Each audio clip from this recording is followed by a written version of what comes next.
Photosynthesis नहीं होगा तो कोई ग्लूकोज नहीं बनेगा, कोई ग्लूकोज नहीं बनेगा तो ये स्टार्च की फॉर्मेट में भी स्टोर नहीं होगा। कौन सी लाइट एब्जॉर्ब करी, किस वेवलेंथ की लाइट एब्जॉर्ब करी, उसको जब हम ग्राफ से दिखाएं, this is absorption spectrum. NADH बनता है ड्यूरिंग रेस्पिरेशन और फोटोसिंथेसिस, P फॉर फोटोसिंथेसिस में बनता है NADPH। यानी अप डाउन ऐसे एनर्जी आपकी बढ़ती रहती है, कम होती रहती है जब भी इलेक्ट्रॉन को एनर्जी मिलती है। 1200 मॉलिक्यूल हैं ऑक्सीजन के और 1000 है कार्बन डाइऑक्साइड के, तो किससे बाइंड करेगा? ऑक्सीजन से। तो अगर कम लाइट है तो आप CO2 देते रहोगे तो कोई फर्क नहीं पड़ेगा आपके C3 और C4 plant. So hello everyone, कैसे हैं आप सब लोग? I hope each and every one of you is doing absolutely good. My name is doctor Vipin Kumar Sharma और मैं आप सभी लोगों का तहे दिल से स्वागत करता हूं हमारे इस प्यारे से प्लेटफॉर्म फिजिक्स वाला के ऊपर। तो दोस्तों, रॉबस्ट रिवीजन सेशन के आज के इस वीडियो लेक्चर के अंदर हम लोग बात करने वाले हैं chapter photosynthesis in higher plants के बारे में। एंड सिंस अब आप रेस्पिरेशन को समझ चुके हैं तो आपके लिए फोटोसिंथेसिस को समझना काफी आसान हो जाएगा, क्योंकि माइटोकॉन्ड्रिया और क्लोरोप्लास्ट में काफी सारी सिमिलैरिटीज थी। दोनों की दोनों सेमी ऑटोनॉमस ऑर्गेनेल्स थी, दोनों की दोनों डबल मेम्ब्रेन बाउंड ऑर्गेनेल्स थी, दोनों के अंदर 70s टाइप का राइबोसोम पाया जा रहा था, डबल स्टैंडर्ड सर्कुलर DNA पाया जा रहा था। काफी सारी प्रॉपर्टीज इनकी सिमिलर थी। और एक और प्रोसेस जो इन दोनों की दोनों चीजों में सिमिलर है वो है केमी ऑस्मोसिस, यानी केमी ऑस्मोटिक हाइपोथेसिस, जो कि हम लोगों ने रेस्पिरेशन में पढ़ी थी। इलेक्ट्रॉन ट्रांसपोर्ट सिस्टम जो हम लोगों ने रेस्पिरेशन में पढ़ा था, लगभग उससे मिलता जुलता एक टॉपिक आप यहां पर भी पढ़ रहे होंगे, जो कि इस चैप्टर का सबसे हार्डेस्ट टॉपिक है। लेकिन सिंस हम रेस्पिरेशन पहले पढ़ चुके हैं इन आर सीक्वेंस, तो आपको वो टॉपिक बहुत आसानी से समझ में आ रहा होगा। आपको बस यहां पर 4 टॉपिक्स के ऊपर मेजर फोकस रखना है: non cyclic photophosphorylation, cyclic photophosphorylation, C3 pathway and C4 pathway. ये 4 चीजें अगर आपको समझ में आ गई तो आप हर एक क्वेश्चन बना पा रहे होंगे, क्योंकि बाकी सारी जो चीजें हैं दे आर मोर और लेस बेसिक। जो आप 10वीं क्लास तक फोटोसिंथेसिस के बारे में पढ़ चुके हैं, सेम वही सारी बातें हैं। कुछ नया यहां पर आपको नहीं देखने को मिलेगा, लेकिन उनको भी रिवाइज करना इंपॉर्टेंट है। तो NCERT का एक एक वर्ड, एक एक इंपॉर्टेंट चीज मैं आपके सामने खोलकर रखूंगा with the help of my handwritten mind maps. बहुत प्यार से आपको सारी की सारी चीजें समझ में आ रही होंगी, बकायदा बहुत खूबसूरती से हम आज का ये टॉपिक क्रैक कर रहे होंगे। लेकिन before cracking this topic, let's understand the name of this topic.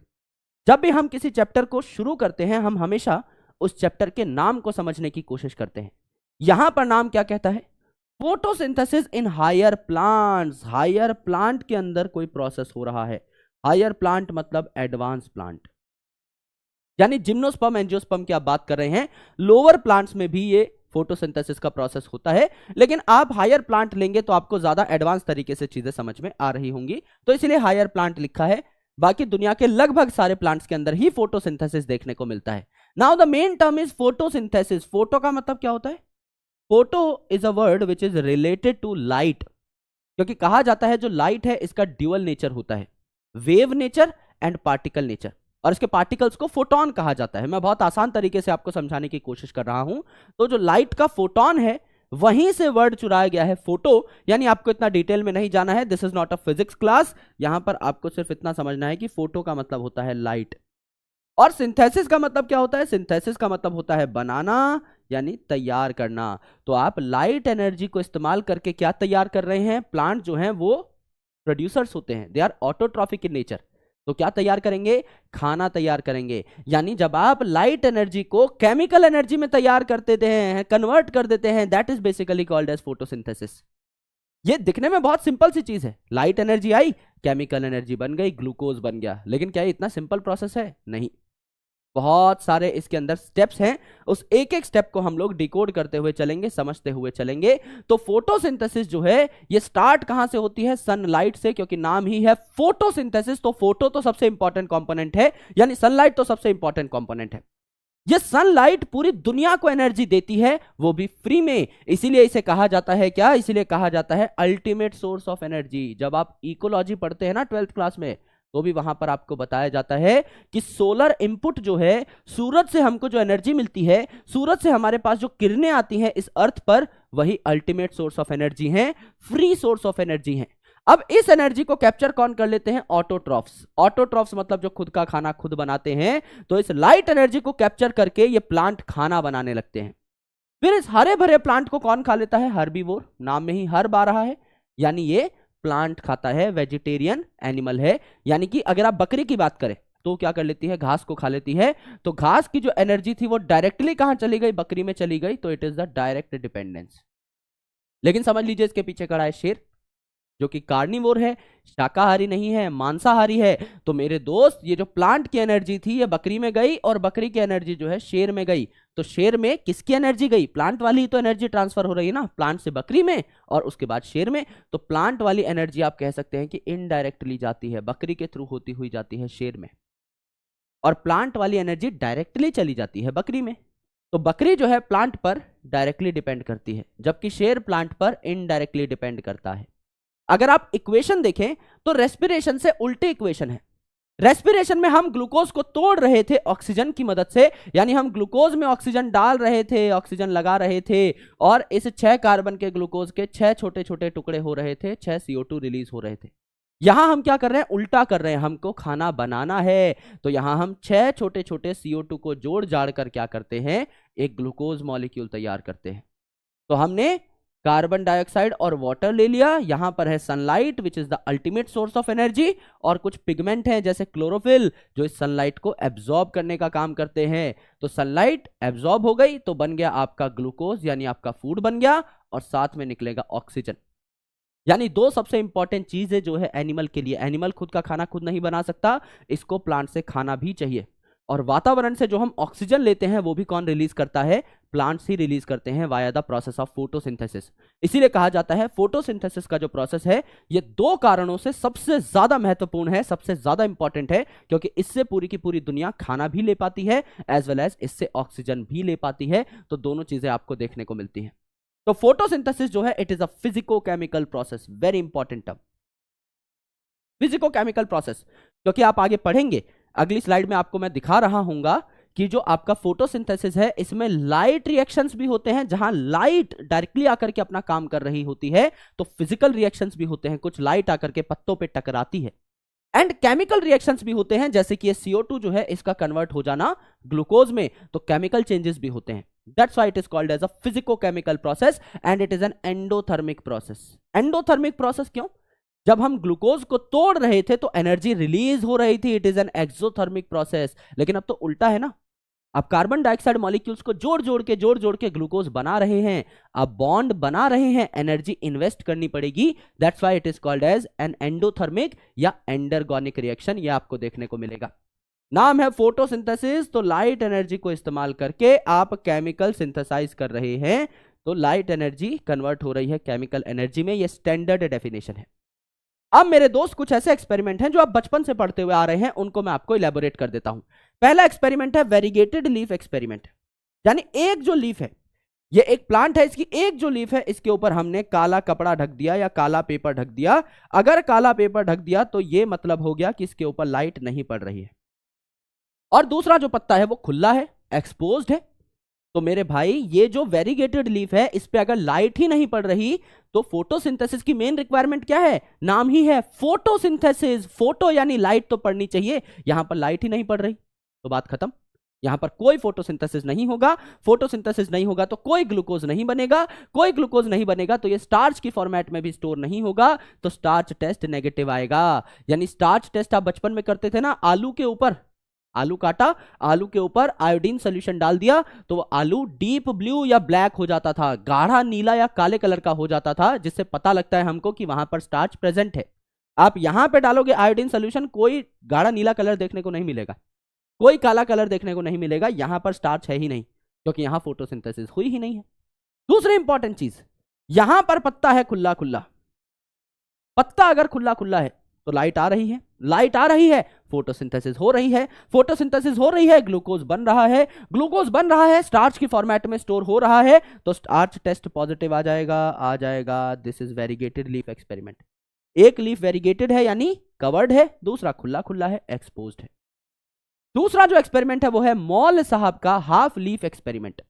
यानी मॉल साहब ने क्या किया, एक पेड़ का जो पत्ता है उसको इस तरीके से अरेंज किया कि ये आधा पत्ता तो रहे टेस्ट ट्यूब के अंदर और आधा पत्ता रहे टेस्ट ट्यूब के बाहर। तो ये आधा पत्ता जो टेस्ट ट्यूब के बाहर है, जो दुनियादारी देख पा रहा है, यहां पर क्या है, यहां पर आपका बढ़िया तरीके से CO2 का कांटेक्ट बन रहा है, इस पत्ते के साथ CO2 अवेलेबल है। ये जो टेस्ट ट्यूब के अंदर आधा पत्ता है, यहां पर इन्होंने रखी है कॉटन, एक केमिकल में भिगो करके, भीगी हुई रुई रखी है। और कौन से केमिकल में भीगी हुई है? KOH में भीगी हुई है, पोटेशियम हाइड्रोक्साइड में। और ये जो KOH है ये क्या करता है? It is an absorber of CO2, यानी क्या करता है? ये CO2 को एब्जॉर्ब कर लेता है। तो इस पूरे के पूरे चैम्बर में, इस पूरे के पूरे टेस्ट ट्यूब में क्या आपको CO2 देखने को मिलेगा? नहीं देखने को मिलेगा। यानी इस पत्ती को CO2 मिल पाएगा? नहीं मिल पाएगा। अगर CO2 ही नहीं मिला, अगर CO2 ही नहीं मिला, तो ये कार्बन कहां से आएंगे ग्लूकोज बनाने के लिए? तो क्या यहां पर ग्लूकोज बन पाएगा? नहीं बन पाएगा। ग्लूकोज ही नहीं बन पाए तो स्टार्च के फॉर्मेट में स्टोर हो पाएगा? नहीं हो पाएगा। लेकिन ये जो आधी पत्ती है ऊपर वाली, ये तो एक्सपोज्ड है, इसको तो CO2 मिलेगा, इसको CO2 मिलेगा, तो क्या स्टार्च की फॉर्मेट में स्टोर हो पाएगा ग्लूकोज बन के? बिल्कुल हो पाएगा। तो यहां स्टार्च टेस्ट पॉजिटिव, यहां स्टार्च टेस्ट नेगेटिव, यहां स्टार्च टेस्ट पॉजिटिव, यहां starch test negative. These are two very important experiments. इसके बाद एक और साइंटिस्ट आते हैं जिनका नाम है प्रिस्टले साहब। प्रिस्टले साहब जो हैं ये बहुत इंपॉर्टेंट साइंटिस्ट हैं हमारे सिलेबस के, क्योंकि इन्होंने 1774 में ऑक्सीजन को डिस्कवर किया था। मतलब उससे पहले भी हम लोग सांसें ले रहे थे, लेकिन हमें यह नहीं पता था कि हम जो सांस खींच रहे हैं उसमें सबसे प्रॉमिसिंग गैस कौन सी है। प्रिस्टले साहब ने ही हमको बताया 1774 में कि जो हम सांस ले रहे हैं उसमें सबसे ज्यादा जरूरी जो गैस है दैट इज ऑक्सीजन, जो कि हमारी बॉडी के लिए आवश्यक है। तो इन्होंने क्या किया? एक बेल जार लिया, यानी कि एक जार लिया जो कि घंटी जैसा था। कांच का जार है, उसको उल्टा रख देते हैं तो घंटी जैसा दिखाई देता है। तो नीचे से इसको क्लोज करने की जरूरत नहीं है भाई। किसी भी टेबल पे आप कटोरा उल्टा रख दोगे तो एनक्लोज ही हो जाएगी ना पूरी की पूरी स्पेस, उस कटोरे के अंदर की स्पेस। सिमिलरली वो जो कांच का बेल जार है उसको आप टेबल पे उल्टा रख दो तो उसके अंदर जितना भी स्पेस है वो क्लोज हो जाएगा। तो उन्होंने एक चूहा रखा टेबल पे और उसके ऊपर बेल जार ढक दिया। तो चूहा जो है सांस लेने लगा तो सारा का सारा ऑक्सीजन खत्म कर गया चूहा। जैसे ही उस बेलजार के अंदर का सारा ऑक्सीजन खत्म हुआ, चूहा तड़पने लगा, सफोकेट होने लगा, क्योंकि भैया बिना ऑक्सीजन के तो काम चलेगा नहीं। सिमिलरली कैंडल जो है, इसको जलने के लिए, आग को जलने के लिए ऑक्सीजन की रिक्वायरमेंट होती है। आग बुझाने वाले जो फायर एक्सटिंग्विशर्स होते हैं ना, लाल लाल कलर के सिलेंडर जो आपने देखे होंगे हॉस्पिटल्स में, आपके स्कूल्स में, कॉलेजेस में, उनमें CO2 गैस होती है। CO2 गैस ऑक्सीजन और आग के बीच का कांटेक्ट तोड़ने के काम आती है। तो ये जो ऑक्सीजन गैस है ये आग को बढ़ावा देती है। तो आपने कैंडल जलाई और उसके ऊपर बेल जार रख दिया। जब तक ऑक्सीजन मिल रही है उस कैंडल को, तब तक वो कैंडल जलती रहेगी। जैसे ही ऑक्सीजन खत्म होगी, डिप्लीट हो जाएगी, ये कैंडल एक्सटिंग्विश हो जाएगी, बुझ जाएगी। लेकिन अब यहां पर प्रिस्टले साहब ने एक काम किया। इन्होंने क्या किया? बेल जार में जलती हुई कैंडल भी रखी, चूहा भी रखा और इसके साथ रख दिया एक छोटा सा मिंट प्लांट। इनके आसपास मिंट प्लांट अवेलेबल थे तो इन्होंने मिंट प्लांट को सिलेक्ट किया। इन्होंने देखा कि मिंट प्लांट भी जिंदा है, चूहा भी जिंदा है, कैंडल भी जल रही है, सारी चीजें इक्विलिब्रियम में है। इन्होंने कहा, प्रिस्टले साहब ने हाइपोथेसिस दी कि ये जो चूहा है और ये जो बर्निंग कैंडल है ये एयर को कंटेमिनेट कर रहे थे, उस बेल जार के अंदर जो हवा है उसको कंटेमिनेट कर रहे थे। लेकिन जैसे ही ये मिंट प्लांट आया, इसने इस हवा को, ये जो गंदी हवा थी, इसको रिस्टोर करना शुरू कर दिया और ये हवा जो है दोबारा शुद्ध हो गई। इसीलिए कैंडल और माइस जो है बढ़िया तरीके से स्टेबल रहे, माइस जिंदा रहा और कैंडल जलती रही। ये बात हमारे प्रिस्टले साहब ने कही। उसके बाद आए जानू इंजन हाउस साहब। ये जो जान साहब है, इन्होंने क्या किया? जान साहब ने बताया द पावर ऑफ लाइट को। राइट, इन्होंने क्या कहा? इन्होंने हाइड्रिला नाम का एक प्लांट लिया और इन्होंने कहा कि हाइड्रिला, नाम ही है हाइड्रिला यानी हाइड्रो यानी वाटर में रहने वाला। तो जो हाइड्रिला है इस पे लाइट बरसाई, इसको लाइट में रखा सॉरी, ये जो हाइड्रिला है इसको लाइट में रखा। लाइट पड़ रही है हाइड्रिला पर, फोटोसिंथेसिस होगी, फोटोसिंथेसिस होगी तो क्या ग्लूकोज और ऑक्सीजन बनेगा? बनेगा। अब ग्लूकोज बनेगा ये तो स्टार्च टेस्ट से ही कंफर्म हो सकता है, लेकिन ऑक्सीजन तो एक गैस है। जब ऑक्सीजन रिलीज होगी तो पानी में बुलबुले छूटेंगे? बिल्कुल छूटेंगे। तो इंजन हाउस साहब ने कहा कि जब हाइड्रिला पे लाइट पड़ी, जब फोटोसिंथेसिस हुआ तो आसपास ऑक्सीजन के बबल दिखाई दिए, पता लग जाता है कि फोटोसिंथेसिस हो रही है।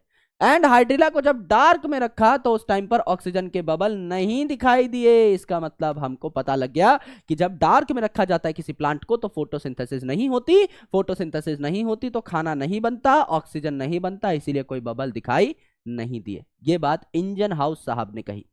फिर आते हैं जूलियस वॉन सैक साहब, नाम में ही सैक है, सैक का मतलब होता है बोरा। यानी इन्होंने दो बातें बताई स्टोरेज से रिलेटेड। इन्होंने कहा कि ग्लूकोज जो है ये स्टार्च के फॉर्मेट में स्टोर होता है, और इन्होंने कहा कि क्लोरोफिल भी एक बोरे में पाए जाते हैं, एक स्पेशल बॉडी में पाए जाते हैं जिसका नाम है क्लोरोप्लास्ट। तो इन्होंने कहा कि ग्लूकोज स्टार्च के फॉर्मेट में स्टोर होता है और क्लोरोफिल जो है क्लोरोप्लास्ट में स्टोर होता है या प्रेजेंट होता है। ये दो बातें सैक साहब ने कही। और फिर है सबसे जरूरी एक्सपेरिमेंट जिसे कहा जाता है इंगलमैन साहब का एक्सपेरिमेंट, जिससे हमें दुनिया का पहला एक्शन स्पेक्ट्रम देखने को मिला। इंगलमैन साहब ने क्या किया, बहुत बेसिक से यहां पर फंडामेंटल रूल्स को फॉलो किया, लेकिन एक बहुत बड़ी चीज की डिस्कवरी की। इन्होंने क्या किया, व्हाइट लाइट जो है इसको प्रिज्म पे टकराया।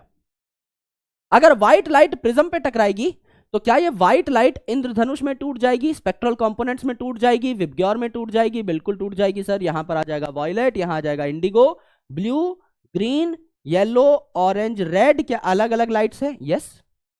इन अलग अलग वेवलेंथ की लाइट को एक प्लांट पे छोड़ दिया जिसका नाम है क्लेडोफोरा। यानी कुछ क्लेडोफोरा ऐसे हैं जिन पे वॉयलेट लाइट पड़ रही है, कुछ पे इंडिगो, कुछ पे ब्लू, कुछ पे ग्रीन, कुछ पे येलो, कुछ पे ऑरेंज, कुछ पे रेड। क्या ये चीज आपको देखने को मिली? यस। इंगलमैन साहब का मानना था जब अलग अलग क्वालिटी की लाइट मिलेगी तो प्लांट अलग अलग तरीके से बिहेव करेगा, यानी रेट ऑफ फोटोसिंथेसिस डिफरेंट होगा। हर लाइट में सेम तरीके का फोटोसिंथेसिस हो ये जरूरी नहीं है। तो मैं चेक कर लेता हूं इन सातों कलरों में से सबसे बेस्ट फोटोसिंथेसिस कहां पर होती है। अगर ये क्लेडोफोरा फोटोसिंथेसिस करेगा तो क्या ये क्लेडोफोरा फूड बनाएगा? बनाएगा। क्या ये क्लेडोफोरा फूड के साथ साथ ऑक्सीजन बनाएगा? बनाएगा। और वो ऑक्सीजन आसपास रिलीज होगी। अगर वो ऑक्सीजन आसपास रिलीज होगी तो एरोबिक बैक्टीरिया जो कि ऑक्सीजन देख करके उसको खाने आ जाते हैं, बुक्खड़ एरोबिक बैक्टीरिया ऑक्सीजन देखते ही वहां पर आ जाएंगे। इन्होंने देखा कि सबसे ज्यादा ऑक्सीजन खाने वाले एरोबिक बैक्टीरिया दो इलाकों में जमा हो रखे हैं, आपके ब्लू वाले इलाके में और आपके रेड वाले इलाके में। यानी इंगलमैन साहब ने कहा कि ब्लू और रेड वाले इलाके में सबसे ज्यादा एरोबिक बैक्टीरिया जमा हो रहे थे। यानी इन दो रीजन्स में, इन दो लाइट की प्रेजेंस में सबसे ज्यादा बढ़िया फोटोसिंथेसिस होता है। इसे हम क्या कहते हैं? एक्शन स्पेक्ट्रम कहते हैं। दो प्रकार के स्पेक्ट्रम होते हैं दोस्त। स्पेक्ट्रम मतलब ग्राफ, एक ऐसा ग्राफ जो आपको यह बताए कि कौन सी लाइट कौन सा पिगमेंट सबसे ज्यादा एब्जॉर्ब कर रहा है। फॉर एग्जांपल मैं क्लोरोफिल ए का एक ग्राफ बनाता हूं। क्लोरोफिल ए मैंने कहा कि वॉयलेट लाइट कितनी एब्जॉर्ब करता है? काफी कम। इंडिगो काफी कम, ब्लू काफी ज्यादा, राइट। उसके बाद ग्रीन कम, येलो कम, ऑरेंज कम, रेड काफी ज्यादा। तो क्लोरोफिल ए कितनी लाइट एब्जॉर्ब करता है, किस टाइप की लाइट एब्जॉर्ब करता है, ये एब्जॉर्प्शन का जब मैं ग्राफ बना रहा हूं, this is called as absorption spectrum. लेकिन अगर मैं ये पता लगाना चाहूं कि आपका कौन सी लाइट में सबसे ज्यादा फोटोसिंथेसिस होता है, सबसे ज्यादा एक्शन होता है, एक्शन कौन है? फोटोसिंथेसिस ही तो है। यानी मेन प्रोसेस क्या है इस पूरे चैप्टर में जिसके बारे में हम पढ़ने यहां पर आए हैं? फोटोसिंथेसिस ही तो है। तो जिस पर्टिकुलर वेवलेंथ ऑफ लाइट पे सबसे ज्यादा एक्शन होगा, सबसे ज्यादा प्रोसेस हो रहा होगा, सबसे ज्यादा फोटोसिंथेसिस हो रहा होगा, उसी को तो हम एक्शन स्पेक्ट्रम कहेंगे। तो यहां पर हमको क्या पता लगा? आपने कई सारी लाइटें दी क्लेडोफोरा को, उसमें से ब्लू और रेड लाइट में सबसे ज्यादा फोटोसिंथेसिस हुआ, यानी सबसे ज्यादा एक्शन हुआ। ये एक तरीके का ग्राफ ही तो है। अगर आप यहां पर इसको एक्सिस माने तो एक तरीके का ग्राफ ही तो है। यहां कम फोटोसिंथेसिस, कम कम फिर ज्यादा, कम कम कम कम कम कम फिर ज्यादा, एक तरीके का ग्राफ ही तो हुआ। This is called as action spectrum.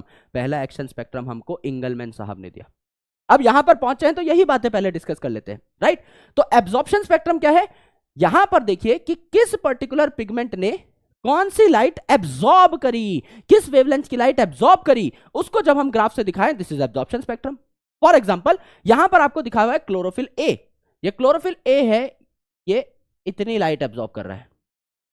ये ब्लू कलर वाला जो ग्राफ है, this is for chlorophyll A. जो मैंने अभी आपको बनाकर दिखाया है पिंक कलर से, जो हमने हाईलाइट किया है, पीछे ब्लू कलर का है, ऊपर पिंक कलर से हमने हाईलाइट किया है, this is for chlorophyll A. तो क्लोरोफिल ए का एक पीक यहां पर आया और एक पीक यहां पर आया। आप कह सकते हैं ये दो ऐसे इलाके हैं जिनमें सबसे ज्यादा क्लोरोफिल ए एब्जॉर्ब करता है लाइट को, है ना। कितनी वेवलेंथ को एब्जॉर्ब करता है? यहां देखिए 400 से 500 नैनोमीटर के बीच, 430 के आसपास, और यहां पर 600 से 700 के बीच, 660, 670, 680 के आसपास, करेक्ट। क्लोरोफिल बी का देखिए, क्लोरोफिल बी, ये हरा वाला क्लोरोफिल बी का देखिए, क्लोरोफिल बी का ये कर्व है। यानी सबसे ज्यादा क्लोरोफिल बी इस वेवलेंथ की लाइट को एब्जॉर्ब करता है, इस वेवलेंथ की लाइट को एब्जॉर्ब करता है, बाकी कम एब्जॉर्ब करता है। This is for chlorophyll B. Similarly carotenoid है, कैरोटिनॉइड ये आपको देखने को मिला येलो कलर का ग्राफ कैरोटिनॉइड का। तो यहां पर देखो ये लाइट जो है ये कैरोटिनॉइड सबसे ज्यादा 450 से 500 के बीच की एब्जॉर्ब करता है। तो यहां पर मैं दिखा रहा हूं कि कौन सा पिगमेंट किस वेवलेंथ की लाइट को एब्जॉर्ब करता है, तो एब्जॉर्प्शन स्पेक्ट्रम इसे कहेंगे। अगर मैं यहां पर यह दिखाता हूं कि फोटोसिंथेसिस कौन से इलाके में सबसे ज्यादा या सबसे कम हो रही है, तो इसको एक्शन स्पेक्ट्रम कहेंगे। तो इस इलाके में सबसे ज्यादा फोटोसिंथेसिस होती है, इस इलाके में सबसे ज्यादा फोटोसिंथेसिस होती है, this is called as action spectrum. तो मैंने क्या किया, यहां से ये जो क्लोरोफिल ए वाला ग्राफ था एब्जॉर्प्शन स्पेक्ट्रम, इसको उठा करके यहां पे लगा दिया, और जो फोटोसिंथेसिस का एक्शन स्पेक्ट्रम होता है स्टैंडर्ड, उसको भी यहां पर लगा दिया। तो मुझे एक चीज पता लगी कि जहां पर क्लोरोफिल ए सबसे ज्यादा एब्जॉर्ब कर रहा है वहीं पे सबसे ज्यादा एक्शन हो रहा है, जहां पे क्लोरोफिल ए सबसे ज्यादा एब्जॉर्ब कर रहा है वहीं पे सबसे ज्यादा एक्शन हो रहा है। यानी क्लोरोफिल ए जब चाहेगा, जब क्लोरोफिल ए की मर्जी चल रही है, जब वो सबसे ज्यादा एब्जॉर्ब कर रहा है किसी वेवलेंथ की लाइट को, उसी वेवलेंथ की लाइट पर सबसे ज्यादा एक्शन भी होता है। यानी बाप पिगमेंट कौन सा है इन सब में से, chlorophyll A, chlorophyll B, carotenoid में से बाप पिगमेंट कौन सा है, क्लोरोफिल ए है। वो जब चाहता है तब सबसे ज्यादा फोटोसिंथेसिस होती है। क्लोरोफिल बी इस पॉइंट पे चाह रहा है, सबसे ज्यादा एब्जॉर्प्शन इस पॉइंट पे हुई है क्लोरोफिल बी की। क्या इस पॉइंट पे सबसे ज्यादा फोटोसिंथेसिस हो रही है? नहीं, मैक्सिमम यहां पर हुई थी। क्लोरोफिल बी इस लेवल पे सबसे ज्यादा आपका एब्जॉर्ब कर रहा है, क्या यहां पर सबसे ज्यादा फोटोसिंथेसिस हुई? नहीं, यहां पर हो रही है। सिमिलरली आपका कैरोटिनॉइड जो है वो यहां सबसे ज्यादा एब्जॉर्ब कर रहा है 500 के आसपास, क्या यहां सबसे ज्यादा फोटोसिंथेसिस हुई है? नहीं हुई, यहां और यहां हुई है। यानी दो जो आपको पीक दिखाई दे रहे हैं, ब्लू रीजन और रेड रीजन वाले, वो किस जगह पर दिखाई दे रहे हैं? जहां क्लोरोफिल ए ने सबसे ज्यादा लाइट को एब्जॉर्ब किया है। यानी जब क्लोरोफिल ए सबसे ज्यादा एब्जॉर्ब कर रहा है लाइट को, उसी टाइम पर सबसे ज्यादा एक्शन भी देखने को मिल रहा है। इसका मतलब chlorophyll A is the chief pigment, ये चीफ पिगमेंट है, बॉस पिगमेंट है। और इसके आजू बाजू जो चुटुर पुटुर पिगमेंट प्रेजेंट है, इन्हें एक्सेसरी पिगमेंट कहा जाता है। वो चीफ नहीं है, वो एक्सेसरी हैं, वो चीफ की मदद करते हैं। तो सर क्यों पाए जाते हैं ये एक्सेसरी पिगमेंट? इनके दो काम होते हैं। भाई क्या क्लोरोफिल ए सारी की सारी लाइट को एब्जॉर्ब कर सकता है? भाई इस रीजन में तो अच्छी एब्जॉर्बेंस कर रहा है, इस रीजन में एकदम फ्लैट हो गया, इस रीजन में अच्छी एब्जॉर्बेंस कर रहा है। यहां तो धूम मचा दी इसने, यहां भी धूम मचा दी, यहां तो एकदम जमीन पे टिका हुआ पड़ा है।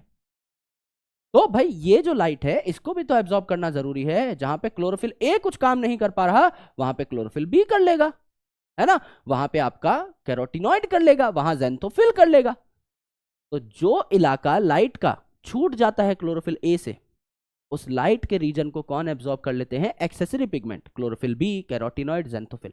एज वेल एज जैसे चेस में आपका राजा होता है और उसको आसपास प्रोटेक्ट करने के लिए काफी सारे और लोग लगे रहते हैं, सिमिलरली यहां पर ये चीफ पिगमेंट है क्लोरोफिल ए। चीफ पिगमेंट है तो इसकी रक्षा करनी पड़ेगी। चीफ पिगमेंट है मतलब सबसे इंपॉर्टेंट है, तो इसको डैमेज भी हो सकता है हाई लाइट इंटेंसिटी से, यानी फोटो ऑक्सीडेटिव डैमेज हो सकता है। फोटो मतलब लाइट, ऑक्सीडेटिव यानी ऑक्सीडाइज हो सकता है। जैसे ग्लूकोज जब ऑक्सीडाइज कर रहे थे हम रेस्पिरेशन चैप्टर में, तो उसके टुकड़े टुकड़े हो जा रहे थे। तो ग्लूकोज जब ऑक्सीडाइज हो जाता है तो दिक्कत होती है। दिक्कत होती है इन द सेंस टूट जाता है ना, एनर्जी तो मिलती है, लेकिन बेवजह ऑक्सीडाइज नहीं होनी चाहिए कोई भी चीज। यहां पर अगर आप बेवजह ऑक्सीडाइज करते हैं, बेवजह ऑक्सीडाइज करते हैं, तो क्लोरोफिल का स्ट्रक्चर खराब हो जाएगा। अगर आप उसको जबरदस्ती ओवर ऑक्सीडाइज कर रहे हैं, तो ओवर ऑक्सीडाइज भी नहीं करना होता। तो इस फोटो ऑक्सीडेटिव डैमेज से आपके एक्सेसरी पिगमेंट बचाते हैं किसको? क्लोरोफिल ए मॉलिक्यूल को। तो क्लोरोफिल ए पे कोई ज्यादा एनर्जी आ रही होती है ना, बहुत हाई इंटेंसिटी की लाइट आ रही होती है, तो आसपास के पिगमेंट उस लाइट को एक दूसरे पे भेजते रहते हैं, पोशंपा खेलते रहते हैं। क्लोरोफिल ए पे डायरेक्टली नहीं भेजते, एक दूसरे के पास भेजते रहते हैं जब तक वो लाइट थोड़ी ठंडी ना हो जाए। जब वो ठंडी हो जाती है, उसकी इंटेंसिटी कंपैरेटिवली, उसकी एनर्जी कंपैरेटिवली कम हो जाती है, तब उसे क्लोरोफिल ए के पास भेजा जाता है। तो एक्सेसरी पिगमेंट का काम है डिफरेंट वेवलेंथ की लाइट को एब्जॉर्ब करना। जो लाइट छूट गई है क्लोरोफिल ए से उसको एब्जॉर्ब करना। दूसरा, फोटो ऑक्सीडेटिव डैमेज से आपके क्लोरोफिल की रक्षा करना, यानी कि प्रोटेक्शन प्रोवाइड करना। राइट, अब देखिए कॉर्नेलियस वॉन नील साहब का एक्सपेरिमेंट सबसे जरूरी एक्सपेरिमेंट है, सबसे एडवांस एक्सपेरिमेंट है। तो कॉर्नेलियस वॉन नील साहब एक माइक्रोबायोलॉजिस्ट थे। अगर माइक्रोबायोलॉजिस्ट थे तो जाहिर सी बात है इन्होंने अपनी रिसर्च माइक्रोब्स पे की होगी। तो इन्होंने पर्पल सल्फर बैक्टीरिया पे और ग्रीन सल्फर बैक्टीरिया पे अपनी रिसर्च करी थी। Purple and green sulphur bacteria पे अपनी रिसर्च करी थी। नाम इनका सल्फर बैक्टीरिया क्यों है? क्योंकि ये हाइड्रोजन सल्फाइड को यूज करते हैं फोटोसिंथेसिस में रेदर देन वाटर। जैसे हमने बताया था CO2 plus water is equal to carbohydrate plus oxygen. जरूरी नहीं है हर बार वाटर अवेलेबल हो, तो CO2 के साथ साथ कई बार H2S यानी हाइड्रोजन सल्फाइड भी पाया जाता है वाटर की जगह पर। तो इन्होंने कहा, कॉर्नेलियस वॉन नील साहब ने कहा कि हमें ये जो आपका CO2 है इसको रिड्यूस करना है, इससे कार्बोहाइड्रेट बनाना है, इसको रिड्यूस करना है, इस पे हाइड्रोजन ऐड करने हैं। हाइड्रोजन ऐड करने हैं तो हमारे पास कोई हाइड्रोजन डोनर भी होना चाहिए, एक ऐसा डोनर जो हमको हाइड्रोजन दे दे, उससे हाइड्रोजन लेके हम CO2 पर टांग देंगे। तो यहां पर क्या हुआ, इन्होंने एक जनरल इक्वेशन दी कि CO2 जो है इस पे हाइड्रोजन डोनर लगेगा H2A, ये A कुछ भी हो सकता है ना। तो इस पे H2 जो है ये चले जाएंगे आपके CO2 के पास और बन जाएगा आपका कार्बोहाइड्रेट, और ये A जो है ये रिलीज हो जाएगा, इससे बन जाएगा A2। अब इस H2A की जगह H2O लगा के देखो, तो यहां पर क्या ऑक्सीजन रिलीज हो जाएगी, O2 बन जाएगा, जैसे प्लांट्स करते हैं, ग्रीन प्लांट्स करते हैं, करेक्ट है। लेकिन अगर H2S है यहां पर सल्फर बैक्टीरिया के केस में, तो S2 या सल्फेट बनेगा ना यहां पर, यानी यहां ऑक्सीजन निकला ही नहीं, यहां सिर्फ खाना बना, कार्बोहाइड्रेट बना, कोई ऑक्सीजन नहीं निकला। तो यहां ऑक्सीजन निकला, इसे कहते हैं ऑक्सीजेनिक फोटोसिंथेसिस, ऑक्सीजन बनाने वाला, ऑक्सीजेनिक, जनरेट हो रही है ऑक्सीजन। और यहां ऑक्सीजन नहीं बन रही है, इसे कहते हैं एनऑक्सीजेनिक फोटोसिंथेसिस, यहां कोई ऑक्सीजन जनरेट नहीं हुई। तो मेरे भाई यहां देखिए, कॉर्नेलियस वॉन नील साहब ने ही अपनी स्टडी को आगे एक्सटेंड किया, और भी साइंटिस्ट ने कंट्रीब्यूशन दिया और कहा कि मेरे भाई यहां से यह पता लगता है कि H2O जो है इससे ऑक्सीजन निकल रहा था। CO2 तो हर जगह प्रेजेंट ही है, यहां CO2 प्लस H2A है, यहां CO2 प्लस H2O है, यहां CO2 प्लस H2S है। तो अगर CO2 से O2 निकल रही होती तो हर केस में निकलती, लेकिन क्या ऐसा हुआ, क्या हर केस में ऑक्सीजन निकली है, नहीं। इसका मतलब ये जो ऑक्सीजन है ये H2O से निकली है ना। जब ऑक्सीजन नहीं था यहां पर, जब H2O नहीं था, ऑक्सीजन एटम नहीं था, तो ऑक्सीजन भी नहीं निकले। यानी जो ऑक्सीजन है ये H2O से निकलती है, CO2 से नहीं। इसे ही प्रूफ करने के लिए हमने क्या किया, CO2 के ऑक्सीजन को नॉर्मल छोड़ा और H2O के ऑक्सीजन को रेडियो लेबल कर दिया, रेडियो एक्टिव ऑक्सीजन यहां पर रख दिया, O18 रख दिया O16 की जगह। तो हमने देखा कि जो कार्बोहाइड्रेट बना है वो तो नॉर्मल है, और ये जो O2 रिलीज हुआ है इसमें भैया O18 है, ये वाला आपका O18 है। तो हमें पता लग गया यही वाले ऑक्सीजन यहां रिलीज होते हैं। तो हमें पता लग गया है जो ऑक्सीजन रिलीज होता है ये वाटर से आता है, ना कि CO2 से। इसको रेडियो एक्टिव स्टडीज से हमने ज्यादा कंफर्म कर लिया।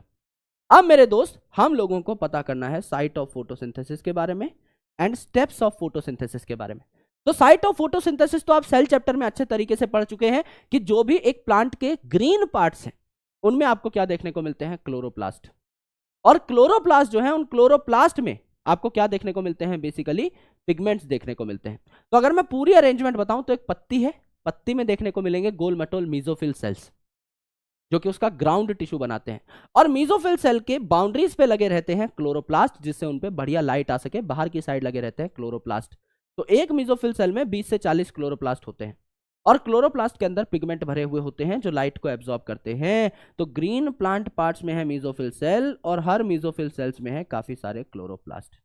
और क्लोरोप्लास्ट में आपको पता है जैसे सेल का साइटोप्लाज्म होता है, जैसे माइटोकॉन्ड्रिया की मैट्रिक्स होती है, ऐसे क्लोरोप्लास्ट में स्ट्रोमा होता है जहां एंजाइमेटिक रिएक्शंस होंगे, जहां कार्बन डाइऑक्साइड कार्बोहाइड्रेट में कन्वर्ट होगा।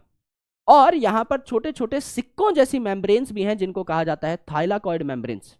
उन मेम्ब्रेन पे क्या पाए जाते हैं, पिगमेंट सिस्टम पाए जाते हैं। क्योंकि पिगमेंट क्या होते हैं, पिगमेंट आर बेसिकली लिपिड्स, और पिगमेंट के साथ एसोसिएटेड होते हैं प्रोटीन्स। तो ये जो लिपिड और प्रोटीन है कहां पाए जाएंगे, मेम्ब्रेन पे ही पाए जाएंगे। मेम्ब्रेन भी तो लिपिड और प्रोटीन होती है। तो जो लिपिड और प्रोटीन का कॉम्प्लेक्स है, मेम्ब्रेन सिस्टम जो है, इसी में पाया जाएगा आपका पिगमेंट सिस्टम भी, क्योंकि दोनों के दोनों ही लिपिड प्रोटीन के कॉम्प्लेक्स हैं। तो समझ लीजिए यहां पर सूरज की किरणें पड़ती हैं अगर आपके पेड़ के ऊपर, तो लाइट जब आई तो क्या स्टार्ट हो जाएंगे, लाइट रिएक्शन स्टार्ट हो जाएंगे। लाइट रिएक्शन स्टार्ट होते हैं ग्रेना में, इसकी शक्ल ही बैटरी जैसी होती है।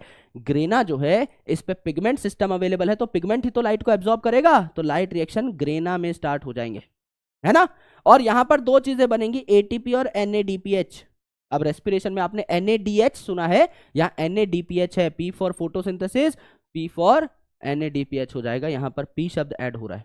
तो दोनों में कभी कंफ्यूजन हो तो एलिमिनेट कर दीजिएगा। NADH बनता है ड्यूरिंग रेस्पिरेशन, और फोटोसिंथेसिस P फॉर फोटोसिंथेसिस में बनता है NADPH। ठीक है, बस नाम के आगे फॉस्फेट लग जाएगा, है ना, जैसे निकोटिनामाइड एडेनिन डाइन्यूक्लियोटाइड फॉस्फेट, ये आपका हो जाएगा, सिर्फ एक फास्फोरस एक्स्ट्रा है। ऑलराइट, ये जो एटीपी और NADPH बने हैं, जैसे ही ये बन जाते हैं तो आपका डार्क रिएक्शन स्टार्ट हो जाता है। ये होता है स्ट्रोमा में, इसे एंजाइमेटिक रिएक्शन भी कहते हैं। तो यहां पर CO2 जो है ये कन्वर्ट होकर क्या बनाएगा, कार्बोहाइड्रेट बनाएगा। तो मेरे दोस्त यहां पर लाइट रिएक्शन का नाम लाइट रिएक्शन क्यों है, क्योंकि डायरेक्टली लाइट पे डिपेंड करता है। पर डार्क रिएक्शन अंधेरे में नहीं होता, इसका नाम डार्क रिएक्शन सिर्फ इसीलिए है क्योंकि पहले वाले का नाम लाइट रिएक्शन था। लाइट है तो कुछ अपोजिट रखना चाहिए था, थोड़ा डिफरेंस दिखाने के लिए, तो लाइट और डार्क रख दिया। इस डार्क रिएक्शन का डार्कनेस से कोई लेना देना नहीं है, दिन में भी ये रिएक्शन होते हैं, तो इट इज अ मिसनोमर, यानी ये एक मिसलीडिंग टर्म है। इसका नाम और इसका काम अलग अलग है, राइट। जैसे कि यहां पर जो डार्क रिएक्शन है वो डार्कनेस में नहीं होता, वो लाइट में भी होता है। पर ये किस पे डिपेंड करता है, लाइट रिएक्शन जो है डायरेक्टली लाइट पे डिपेंड करेगी, लेकिन dark reaction product of light reaction पे डिपेंड करेगा। यानी मेरे भाई जैसे ही लाइट रिएक्शन के प्रोडक्ट यानी एटीपी और NADPH बन जाएंगे, वैसे ही आपका डार्क रिएक्शन स्टार्ट हो जाएगा। समझ लीजिए सुबह 11 बजे सूरज की पहली किरण जो है आपके पेड़ पे पड़ी, तो 11 बजे अगर सूरज की पहली किरण पड़ रही है, 11:15 बजे समझ लीजिए एटीपी और NADPH बनना शुरू हो गए, तो 11:15 बजे ही डार्क रिएक्शन स्टार्ट हो जाएगा। शाम को 5 बजे तक सूरज की किरणें पड़ी, कुछ एटीपी NADPH स्टोर्ड है आपके पास, तो 1 घंटा ये और चलेंगे। तो शाम को 5 बजे अगर सूरज की किरणें आनी बंद हो गई, 1 घंटा और हमारे पास एटीपी और NADPH की सप्लाई है, तो 6 बजे तक डार्क रिएक्शन चल सकते हैं। यानी जब तक एटीपी और NADPH की सप्लाई मिलती रहेगी तब तक डार्क रिएक्शन चलेगा। चाहे ये सप्लाई आप दिन में दे दो, चाहे दोपहर में दे दो, चाहे रात में दे दो, कभी भी दे दो, डार्क रिएक्शन काम कर सकते हैं। लाइट रिएक्शन सिर्फ तब काम करेंगे, पिगमेंट सिस्टम सिर्फ तब एक्टिवेट होगा जब खुद सूरज की किरणें आकर के पेड़ की पीठ पे थप्पी मारेंगे कि उठो राजा, काम धंधे पे लग जाओ। तो डार्क रिएक्शन जो है ये एटीपी और NADPH पे डिपेंड करते हैं। जैसे ही आपके ये प्रोडक्ट बन जाते हैं लाइट रिएक्शन के, तब की तब डार्क रिएक्शन होना स्टार्ट हो जाते हैं। अब एक पेड़ जो है इसमें अलग अलग कलर्स पाए जाते हैं, ग्रीन की भी अलग अलग शेड्स पाई जाती हैं। आप कहीं आसपास निकलिए, गार्डन में टहलिए, पार्क में जाइए, अगर आप 10 पेड़ों को देखेंगे तो 10 पेड़ों का कलर आपको डिफरेंट मिलेगा। एक नीम के पेड़ को आप ऑब्जर्व करिए, नीम के पेड़ में भी 10 पत्तियां अलग अलग कलर की हो सकती है, थोड़ा बहुत उनमें डिफरेंस हो सकता है, क्योंकि ये जो पत्तियां हैं इनका कलर जो है ये कॉम्बिनेशन ऑफ पिगमेंट से मिलकर के बना है। तो यहां पर अगर आप देखें तो 4 पिगमेंट होते हैं मेनली। तो आप क्या करिए, कोई भी पेड़ है उस पेड़ की कुछ पत्तियां लीजिए, हरे पार्ट्स लीजिए, उनको क्या कर लीजिए, ग्राइंड कर लीजिए, चटनी बना लीजिए, और उस चटनी को एक पेपर पे लगा दीजिए। इसे कहते हैं पेपर क्रोमेटोग्राफिक टेक्निक। समझ लीजिए पेपर है, ये क्रोमेटोग्राफिक पेपर है लेट्स से। तो यहां पर मैं क्या करूंगा, चटनी लगा दूंगा इस पर्टिकुलर प्लांट की, जो भी मैंने चटनी बनाई है, सोल्यूशन बनाया है, वो लगा दूंगा। फिर इस पेपर को डुबा दूंगा मैं पानी में, और कुछ देर के लिए आइडल छोड़ दूंगा, ऊपर से क्लिप लगा दूंगा और इसे पानी में डुबा दूंगा, किसी बीकर में डाल दूंगा इस पेपर को। तो ये पेपर जो है पोरस है, इसमें छोटे छोटे छेद हैं, तो पानी जो है कैपिलरी एक्शन से ऊपर जाना स्टार्ट कर देगा। जैसे ही ऊपर जाना स्टार्ट कर देगा, ये जो चटनी के कंपोनेंट्स हैं ये भी सेपरेट हो जाएंगे, और आपको पता लगेगा कि 4 अलग अलग बैंड्स बन गए, 4 अलग अलग लेयर्स बन गए। आपका क्लोरोफिल ए जो है ये थोड़ा ब्राइट ग्रीन है या ब्लू ग्रीन है, क्लोरोफिल बी जो है ये आपका थोड़ा हल्का ग्रीन है यानी लाइट ग्रीन या येलो ग्रीन कह लीजिए, जेंथोफिल जो है ये आपका येलो है, और कैरोटिनॉइड यानी कैरेट का जो कलर है ये येलो से ऑरेंज तक भी हो सकता है। तो आपका chlorophyll B, chlorophyll A, xanthophyll और कैरोटिनॉइड सेपरेट होते हुए आपको दिख जाते हैं इन द फॉर्मेट ऑफ 4 बैंड्स। ये आपके 4 सबसे खास पिगमेंट हैं जिनको आप क्या कर सकते हो, यूज कर सकते हो टू कैप्चर लाइट। प्लांट में ये जो पिगमेंट है इनका काम होता है लाइट का कैप्चर होना, एंड 4 मेजर टाइप के पिगमेंट है, chlorophyll A, B, carotenoid and xanthophyll, जो कि हमने यहां पर देखे। अब ये जो पिगमेंट्स है सारे के सारे ये क्या बनाते हैं, फोटो सिस्टम्स बनाते हैं कुछ प्रोटीन्स के साथ मिलकर। मैंने कहा कि ये जो पिगमेंट सिस्टम है, ये जो फोटो सिस्टम है, ये कहां पाए जाएंगे, थाइलाकॉइड मेम्ब्रेन पे पाए जाएंगे। मेम्ब्रेन बनी होती है प्रोटीन और लिपिड की, दुनिया की हर मेम्ब्रेन प्रोटीन और लिपिड की बनेगी। तो उस पे जो पिगमेंट सिस्टम आपको देखने को मिलता है, इसमें भी पिगमेंट हो सकते हैं यानी लिपिड हो सकते हैं और प्रोटीन हो सकते हैं। तो 2 प्रकार के सिस्टम यहां पर पाए जाते हैं। इस सिस्टम को हमको पार देना है, समझकर सिस्टम पार देंगे हम लोग। तो यहां पर पहला सिस्टम है फोटो सिस्टम 1 और दूसरा सिस्टम है फोटो सिस्टम 2। मेरे दोस्त, इनका नाम किस बेसिस पे रखा गया, फोटो सिस्टम 1 की डिस्कवरी पहले हुई तो इसका नाम है फोटो सिस्टम 1, फोटो सिस्टम 2 की डिस्कवरी बाद में हुई तो इसका नाम है फोटो सिस्टम 2। That's it. जरूरी नहीं है कि फोटो सिस्टम 1 ही हमेशा पहले काम करे ना, ये पहले डिस्कवर हुआ तो साइंटिस्ट ने इसका नाम 1 रख दिया, अगले वाले का नाम 2 रख दिया। तो फोटो सिस्टम 1 जो है इसमें क्या होगा, सेंटर पे चीफ पिगमेंट पाया जाएगा जिसका नाम है क्लोरोफिल ए, इसे कहते हैं रिएक्शन सेंटर। एकदम सेंटर पे क्लोरोफिल ए का मॉलिक्यूल पाया जाएगा जिसको कहा P700 रिएक्शन सेंटर। P700 मतलब 700 नैनोमीटर की लाइट इसको सबसे ज्यादा पसंद है, इसको ये सबसे ज्यादा एब्सॉर्ब करता है। एंड इस रिएक्शन सेंटर के अलावा जितने भी क्लोरोफिल बी है, जेंथोफिल है, कैरोटिनॉइड है और आसपास के प्रोटीन है जो कि लाइट ले लेकर क्लोरोफिल ए को देने की कोशिश कर रहे हैं, अलग अलग वेवलेंथ की लाइट एब्सॉर्ब कर रहे हैं, इन्हें हम क्या कहते हैं, एंटीना मॉलिक्यूल्स। एंटीना का काम होता है अलग अलग सिग्नल्स को कैप्चर करना, या इन्हें कहते हैं लाइट हार्वेस्टिंग मॉलिक्यूल्स, अलग अलग प्रकार की लाइट ला करके क्लोरोफिल ए को देना, बॉस को देना। तो मेरे भाई यहां पर क्या हो जाएगा, लाइट हार्वेस्टिंग कॉम्प्लेक्स या एंटीना इसको कहा जाएगा। करेक्ट, एंटीना इसको कहा जाएगा।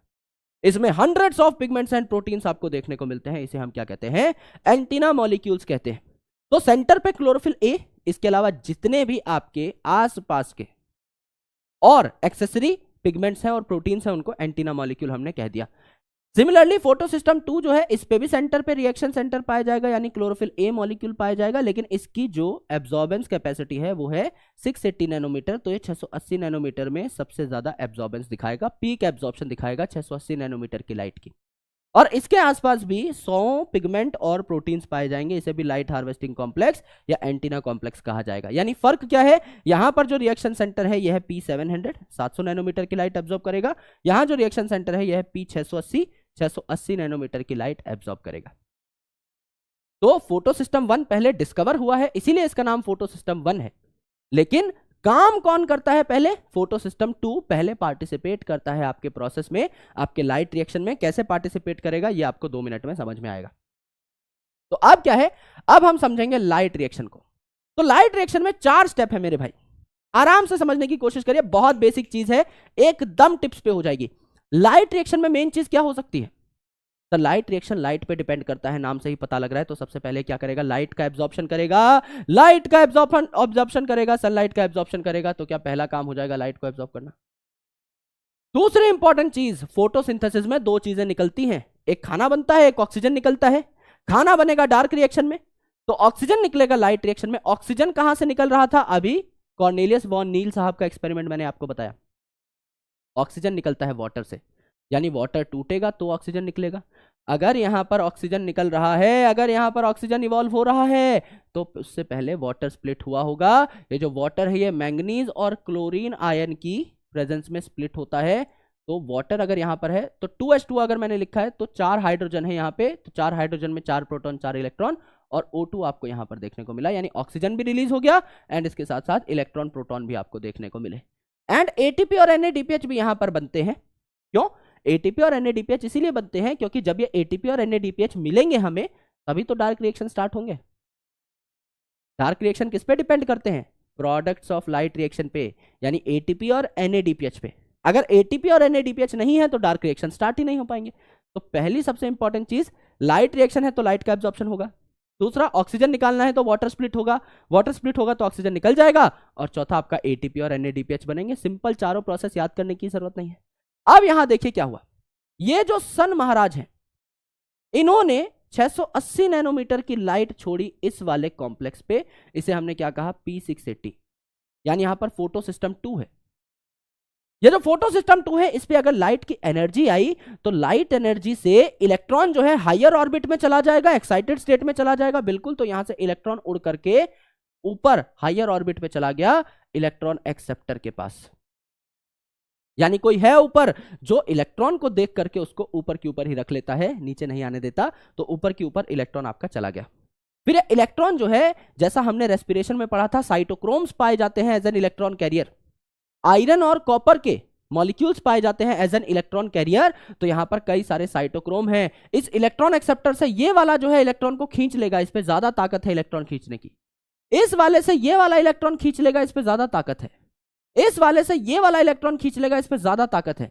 और फिर इस इलेक्ट्रॉन की एनर्जी कम हो जाएगी तो ये चला जाएगा PS1 पे। यानी फोटो सिस्टम 1 डिस्कवर पहले हुआ था, पार्टिसिपेट बाद में कर रहा है इस रिएक्शन में। जब ये आपके इलेक्ट्रॉन्स मूव कर रहे होते हैं PS2 और PS1 के बीच, तो इस एनर्जी से, इस इलेक्ट्रॉन की मोशन से आपका एटीपी जनरेट होता है, एटीपी बनता है। कैसे बनेगा उसका मैकेनिज्म मैं आपको 2 मिनट में समझाऊंगा, पर एटीपी बनता है। फिर ये जो इलेक्ट्रॉन है, ये वाला इलेक्ट्रॉन जो उड़ा था यहां से, ये वाला इलेक्ट्रॉन यहां आ गया PS1 के पास, और जैसे ही PS1 पे 700 नैनोमीटर की लाइट आई, तो भैया ये इलेक्ट्रॉन फिर से उड़ गया।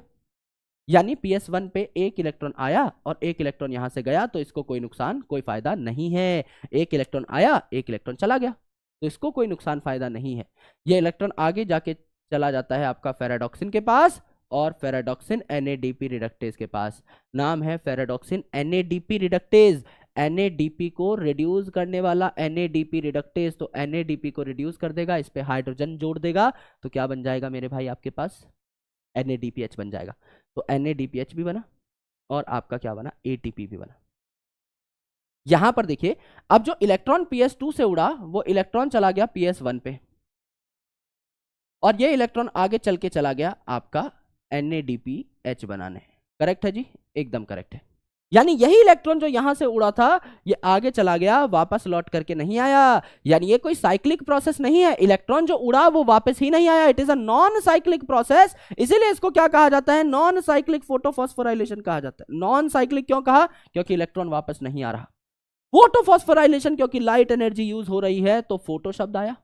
और फॉस्फोराइलेशन यानी ADP पे फॉस्फेट ऐड हो रहा है, तो आपका ATP बन रहा है, फॉस्फोराइलेशन। इसी को हम Z स्कीम भी कहते हैं। Z स्कीम क्यों कहते हैं? आराम से सुनना मेरे भाई। जब सन की एनर्जी आई PS2 पे, तो PS2 जो है इसने अपना इलेक्ट्रॉन उछाल दिया। इलेक्ट्रॉन पे बहुत हाई एनर्जी है। जब ये इलेक्ट्रॉन एक कैरियर से दूसरे पे जाएगा, दूसरे से तीसरे पे जाएगा, तो इसकी एनर्जी कम होती चली जाएगी, कम होती चली जाएगी। फिर दोबारा से आप इसको 700 नैनोमीटर की लाइट देंगे PS1 पे, दोबारा से इलेक्ट्रॉन की एनर्जी बढ़ेगी। फिर ये दोबारा से आपका NADPH बनाने चले जाएगा, फिर से इसकी एनर्जी कम हो जाएगी।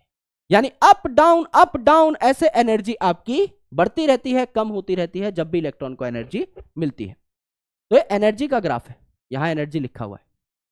तो आपने पहले लाइट एनर्जी दी, तो इलेक्ट्रॉन उछल गया, इस पे खूब एनर्जी है। फिर ये धीरे धीरे अपनी एनर्जी को लूज करता जा रहा है। फिर से यहां पे लाइट एनर्जी मिली, फिर उछल गया, फिर से लूज करता चला जा रहा है। This is called as the axis of energy. और यहां अगर आप देखोगे, तो ये जो एक्सिस है, this is the axis of redox potential. Redox potential मतलब, रेडॉक्स मतलब रिड्यूस होने का पोटेंशियल, ऑक्सीजन जो इलेक्ट्रॉन है, सॉरी, लेने का पोटेंशियल। यानी ऑक्सीजन, इलेक्ट्रॉन लेने की कितनी ताकत है आपके पास, ठीक है? इलेक्ट्रॉन लेने की कितनी ताकत है आपके पास, आराम से देखिए। ये है आपका इलेक्ट्रॉन, ऊपर उड़ा। इस साइड जैसे जैसे आप जा रहे हैं, मॉलिक्यूल्स का रेडॉक्स पोटेंशियल बढ़ रहा है। यानी इस वाले से इलेक्ट्रॉन उठा लेगा ये वाला, इसका पोटेंशियल ज्यादा है। इस वाले से इलेक्ट्रॉन उठा लेगा ये वाला, इसका पोटेंशियल और बढ़ा। इस वाले से इलेक्ट्रॉन ले लेगा ये वाला, इसका पोटेंशियल और बढ़ा। इस वाले से इलेक्ट्रॉन ले लेगा ये वाला, इसका पोटेंशियल और है। इस वाले से इलेक्ट्रॉन ले लेगा ये वाला, इसका पोटेंशियल और है। जैसे जैसे आप इस साइड बढ़ रहे हैं, इनका पोटेंशियल भी इलेक्ट्रॉन लेने का बढ़ रहा है। भाई सामने वाला ये जो इलेक्ट्रॉन एक्सेप्टर है, ये इलेक्ट्रॉन को एक्सेप्ट करता है, यानी इलेक्ट्रॉन से प्यार इसको भी है। तो ये अपना इलेक्ट्रॉन छोड़ेगा क्यों? क्योंकि सामने वाला इससे ज्यादा बलवान है, सामने वाला इससे ज्यादा बलशाली है। इसीलिए क्या करेगा? अपने इलेक्ट्रॉन को छोड़ देगा। भाई सर्दी में कौन ही पिटे? तो ये भी सोचेगा कि हाँ यार, बिना पिटे ही इलेक्ट्रॉन छोड़ दिया जाए, सामने वाला ताकतवर है, उसको इलेक्ट्रॉन दे दो, आगे वो कहीं और दे देगा। हर बाप का एक बाप होता है। इस वाले ने इससे इलेक्ट्रॉन ले लिया, इस वाले ने इससे ले लिया, इस वाले ने इससे ले लिया, इस वाले ने इससे ले लिया, इस वाले ने इससे ले लिया, एंड सो ऑन। तो जब आप एनर्जी की इक्वेशन यहां पर लगाएं, या एनर्जी की एक्सिस से अगर आप इस पर्टिकुलर डायग्राम को देखें, तो आपको एन बनता हुआ दिखाई देगा।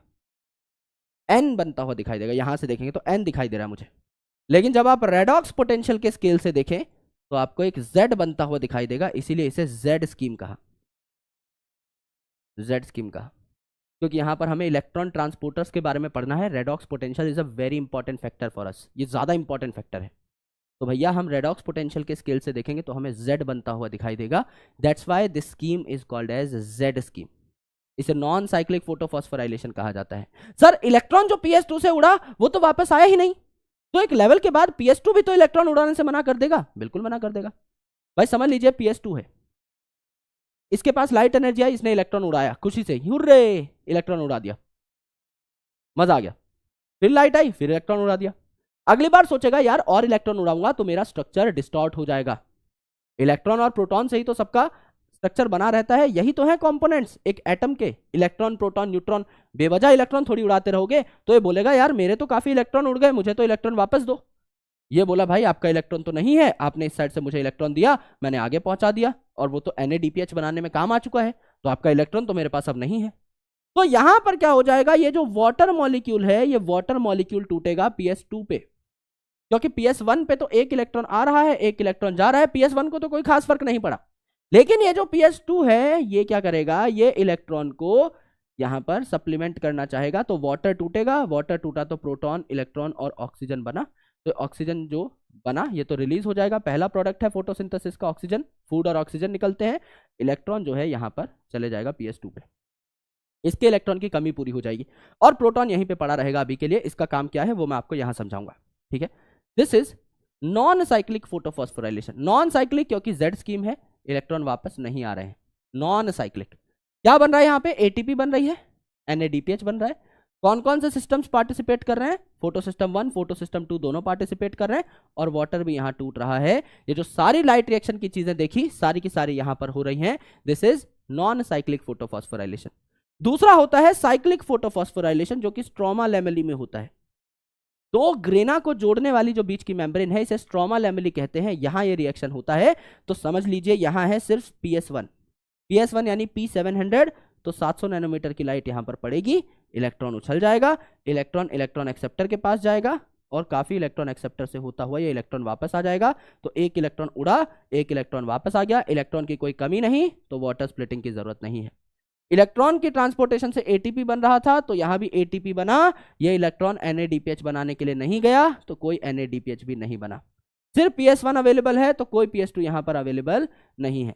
तो ना यहां पर PS2 है, सिर्फ PS1 अवेलेबल है, ना यहां पर आपका NADPH बना, सिर्फ ATP बना, ना यहां पर वाटर स्प्लिटिंग हुई, और ये होता भी स्ट्रोमा लैमेली के अंदर है। This is cyclic photophosphorylation, this is cyclic photophosphorylation.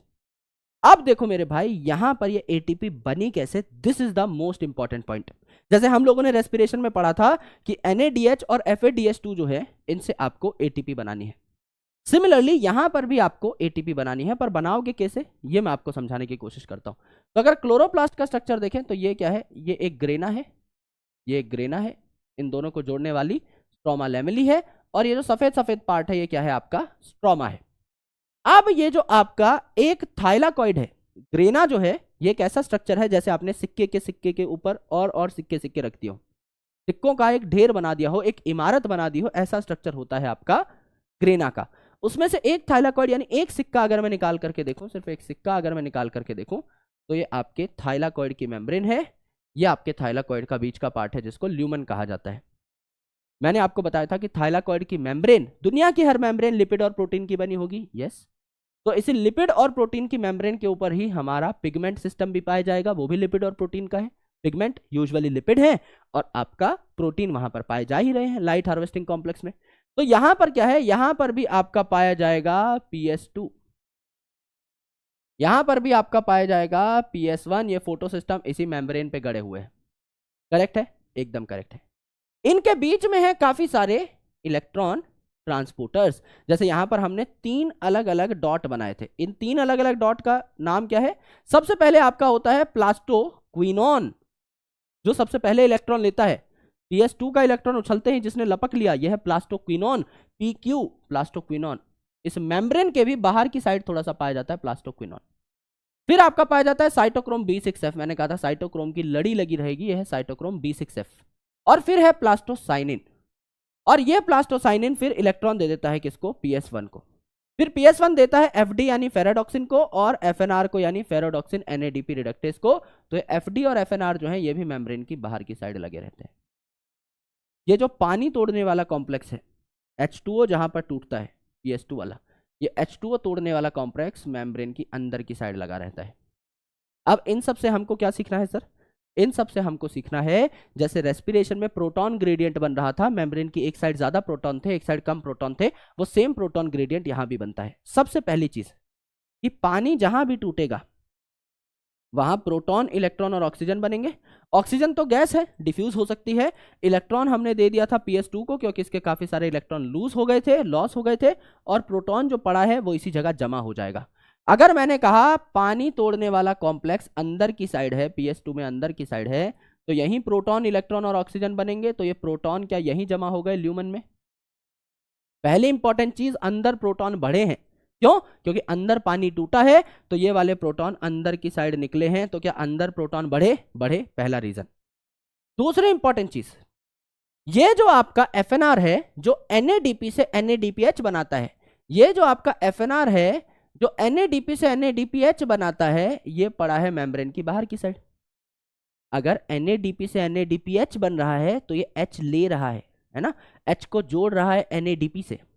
NADP को NADPH बनाने के लिए इसने आसपास के H का यूज कर लिया ना, तो आसपास H कम, यानी अंदर की साइड प्रोटॉन बढ़ रहे हैं, यहां प्रोटॉन बन रहे हैं।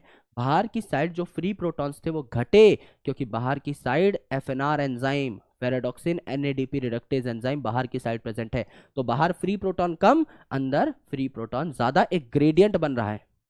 चाहे अंदर प्रोटॉन बढ़े चाहे बाहर कम हो, डिफरेंस तो बढ़ेगा ना, जैसा इलेक्ट्रॉन ट्रांसपोर्ट सिस्टम में हो रहा था। भाई अंदर प्रोटॉन बढ़ाने हैं तो भी मजा आ जाएगा, बाहर कम हो जाए तो और मजा आ जाएगा। डिफरेंस जितना बड़ा होगा, प्रोटॉन्स उतनी तेजी से एक दिशा से दूसरी दिशा में भागने की कोशिश करेंगे। तीसरा इंपॉर्टेंट आपका फैक्टर यह है कि ये जो आपके इलेक्ट्रॉन कैरियर्स है ना, इनमें से कुछ हाइड्रोजन कैरियर्स भी होते हैं, इनमें से कुछ हाइड्रोजन कैरियर्स भी होते हैं। जैसे जो प्लास्टोक्विनोन है, it is a hydrogen carrier. तो जब PS2 इसको इलेक्ट्रॉन देगा तो कहेगा यार सिर्फ इलेक्ट्रॉन मत दो, मेरा जो स्ट्रक्चर है खराब हो जाता है, एक प्रोटॉन भी कहीं से लेकर के आओ, मुझे प्रोटॉन भी दे दो। तो मेरे भाई ये जो PQ है ये बाहर की साइड प्रेजेंट होता है इस मेम्ब्रेन पे, तो प्रोटॉन कहां से उठाएगा? बाहर की साइड से उठाएगा। भाई अगर आपको बीकानेरी भुजिया खानी है तो क्या आप सीधा बीकानेर चले जाओगे? भाई बीकानेरी के आउटलेट तो आपके शहर में भी 10 मिल जाएंगे, तो आराम से वहां पर जाकर खरीद लो ना मेरे भाई। तो अगर ये मेम्ब्रेन के बाहर की साइड, बाहर वाली साइड प्रेजेंट है प्लास्टोक्विनोन, तो इसको बाहर से प्रोटॉन मिल जाएंगे ना। इलेक्ट्रॉन तो इसको PS2 दे ही रहा है, इसको प्रोटॉन चाहिए एक हाइड्रोजन बनाने के लिए, इलेक्ट्रॉन और प्रोटॉन की जोड़ी ये बनाना चाहता है, तो ये बाहर की साइड प्रेजेंट है मेम्ब्रेन के, तो ये बाहर से उठा लेगा ना प्रोटॉन। और सिमिलरली अगर मेरे भाई आपको कचरा फेंकना है तो आप अपने आसपास के डस्टबिन में फेंक देंगे ना, अपनी सोसाइटी के डस्टबिन में फेंक देंगे, कचड़े वाली गाड़ी में फेंक देंगे जो कि कचरा कलेक्ट करने आती है। आप डायरेक्टली भाई कूड़े के पहाड़ पे जाके थोड़ी फेंकेंगे, जो जो आपके डंप यार्ड्स होते हैं वहां पे थोड़ी चले जाएंगे। इजी रूट अपनाएंगे ना। तो ये जो PQH2 बनता है, PQ से PQH2 हाइड्रोजन लेकर के, ये PQH2 मेम्ब्रेन के अंदर की साइड बनता है। अब इसे इलेक्ट्रॉन आगे ट्रांसपोर्ट करने हैं, प्रोटॉन का अब कोई काम रहा नहीं, तो प्रोटॉन को अंदर फेंक देगा। तो प्रोटॉन लेगा कहां से? जहां से प्रोटॉन पास है। प्रोटॉन फेंकेगा कहां पर? जहां पर डस्टबिन पास है।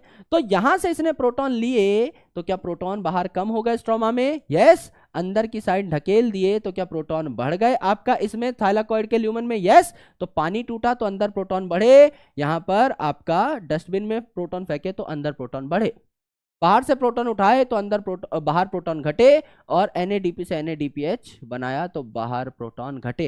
यानी बाहर प्रोटॉन कम हो रहे हैं, अंदर प्रोटॉन ज्यादा हो रहे हैं, प्रोटॉन ज्यादा हो रहे हैं तो अंदर pH जो है कम हो रहा है, यानी एसिडिटी बढ़ रही है। यानी अंदर खूब सारे प्रोटॉन, बाहर बहुत कम प्रोटॉन। तो यहां पर जैसे F0 F1 पार्टिकल पढ़ा था, सेम पार्टिकल है यहां पर, इसे बस CF0 CF1 कह देंगे। CF0 CF1 मतलब F0 पार्टिकल या F0 particle of chloroplast, C for chloroplast, F1 particle of chloroplast. तो ये जो है ये तो आपका एक तरीके से परमिएज है जिससे प्रोटॉन पास हो जाएंगे मेम्ब्रेन से, और ये जो CF1 पार्टिकल है ये है ATP सिंथेज, यहां से ADP और PI जुड़ करके ATP बना लेंगे। इस तरीके से आपका ATP बनता है। यहां सिंपल जो लिख दिया है मुंह फाड़ के हमने कि ATP बनता है, ATP बनता है, इतना आसान थोड़ी है। पूरा का पूरा केमी ऑस्मोसिस यहां पर भी चल रहा है जैसा इलेक्ट्रॉन ट्रांसपोर्ट सिस्टम में चला था। कुछ रीजंस ऐसे हैं जिस वजह से अंदर प्रोटॉन बढ़ रहे हैं, कुछ रीजंस ऐसे हैं जिसकी वजह से बाहर प्रोटॉन घट रहे हैं। दोनों ही इंपॉर्टेंट है। ग्रेडियंट बढ़ रहा है ना भाई, अंदर प्रोटॉन बढ़ रहे हैं तो भी अच्छा, बाहर घट रहे हैं तो भी अच्छा, ओवरऑल डिफरेंस आपको ज्यादा देखने को मिल रहा है। This is your chemiosmosis, correct. अब देखिए भैया डार्क रिएक्शन, अब आपका ATP बन चुका है, अब आपका NADPH बन चुका है। मैंने बताया था जैसे ही ATP और NADPH बन जाए काम धंधा शुरू, डार्क रिएक्शन शुरू। तो डार्क रिएक्शन में दो इंपॉर्टेंट साइकिल आपको पढ़नी होती है, C3 साइकिल जो कि यूनिवर्सल है, जिस भी प्लांट में फोटोसिंथेसिस होगा, जिस भी प्लांट में खाना बनेगा, वो खाना C3 साइकिल से बनेगा, है ना। C4 साइकिल जो है कुछ में ही पाई जाती है, और जिन प्लांट में C4 साइकिल होगी वहां भी C3 पाथवे होगी ही होगी। C3 is a universal pathway. C3 plants उनको कहा जाता है जिनमें सिर्फ C3 है, और C4 प्लांट्स उनको कहा जाता है जहां C3 के साथ C4 है। C3 तो होनी ही होनी है, राइट, ये तो होगी ही होगी। तो इसका नाम C3 पाथवे या केल्विन पाथवे है, क्योंकि मेल्विन केल्विन नाम के साइंटिस्ट ने इसको क्या किया था, डिस्कवर किया था। C4 पाथवे का नाम हैच एंड स्लैक पाथवे है, क्योंकि हैच एंड स्लैक नाम के साइंटिस्ट ने इसको डिस्कवर किया था। फर्स्ट कार्बन एक्सेप्टर यहां पर कौन है, 5 कार्बन का राइबुलोज 1,5 बिसफॉस्फेट यानी RUBP। तो 5 कार्बन का RUBP है, इस पे हमने CO2 जोड़ दिया, एक एक करके CO2 जोड़ जोड़कर हमको क्या बनाना है, ग्लूकोज बनाना है ना। तो एक CO2 हमने जोड़ दिया, तो 6 कार्बन का एक प्रोडक्ट बना जो कि अनस्टेबल होता है। तो 6 कार्बन का प्रोडक्ट 2 छोटे छोटे टुकड़ों में टूट गया, 3-3 कार्बन के स्टेबल प्रोडक्ट बने। तो पहला स्टेबल प्रोडक्ट है फॉस्फोग्लिसरिक एसिड 3 कार्बन का। और यहां क्या है, फॉस्फोइनॉल पाइरुवेट, जो ग्लाइकोलिसिस में देखा था, फॉस्फोइनॉल पाइरुवेट जिससे पाइरुवेट बनता है, पेप जो कि 3 कार्बन का था।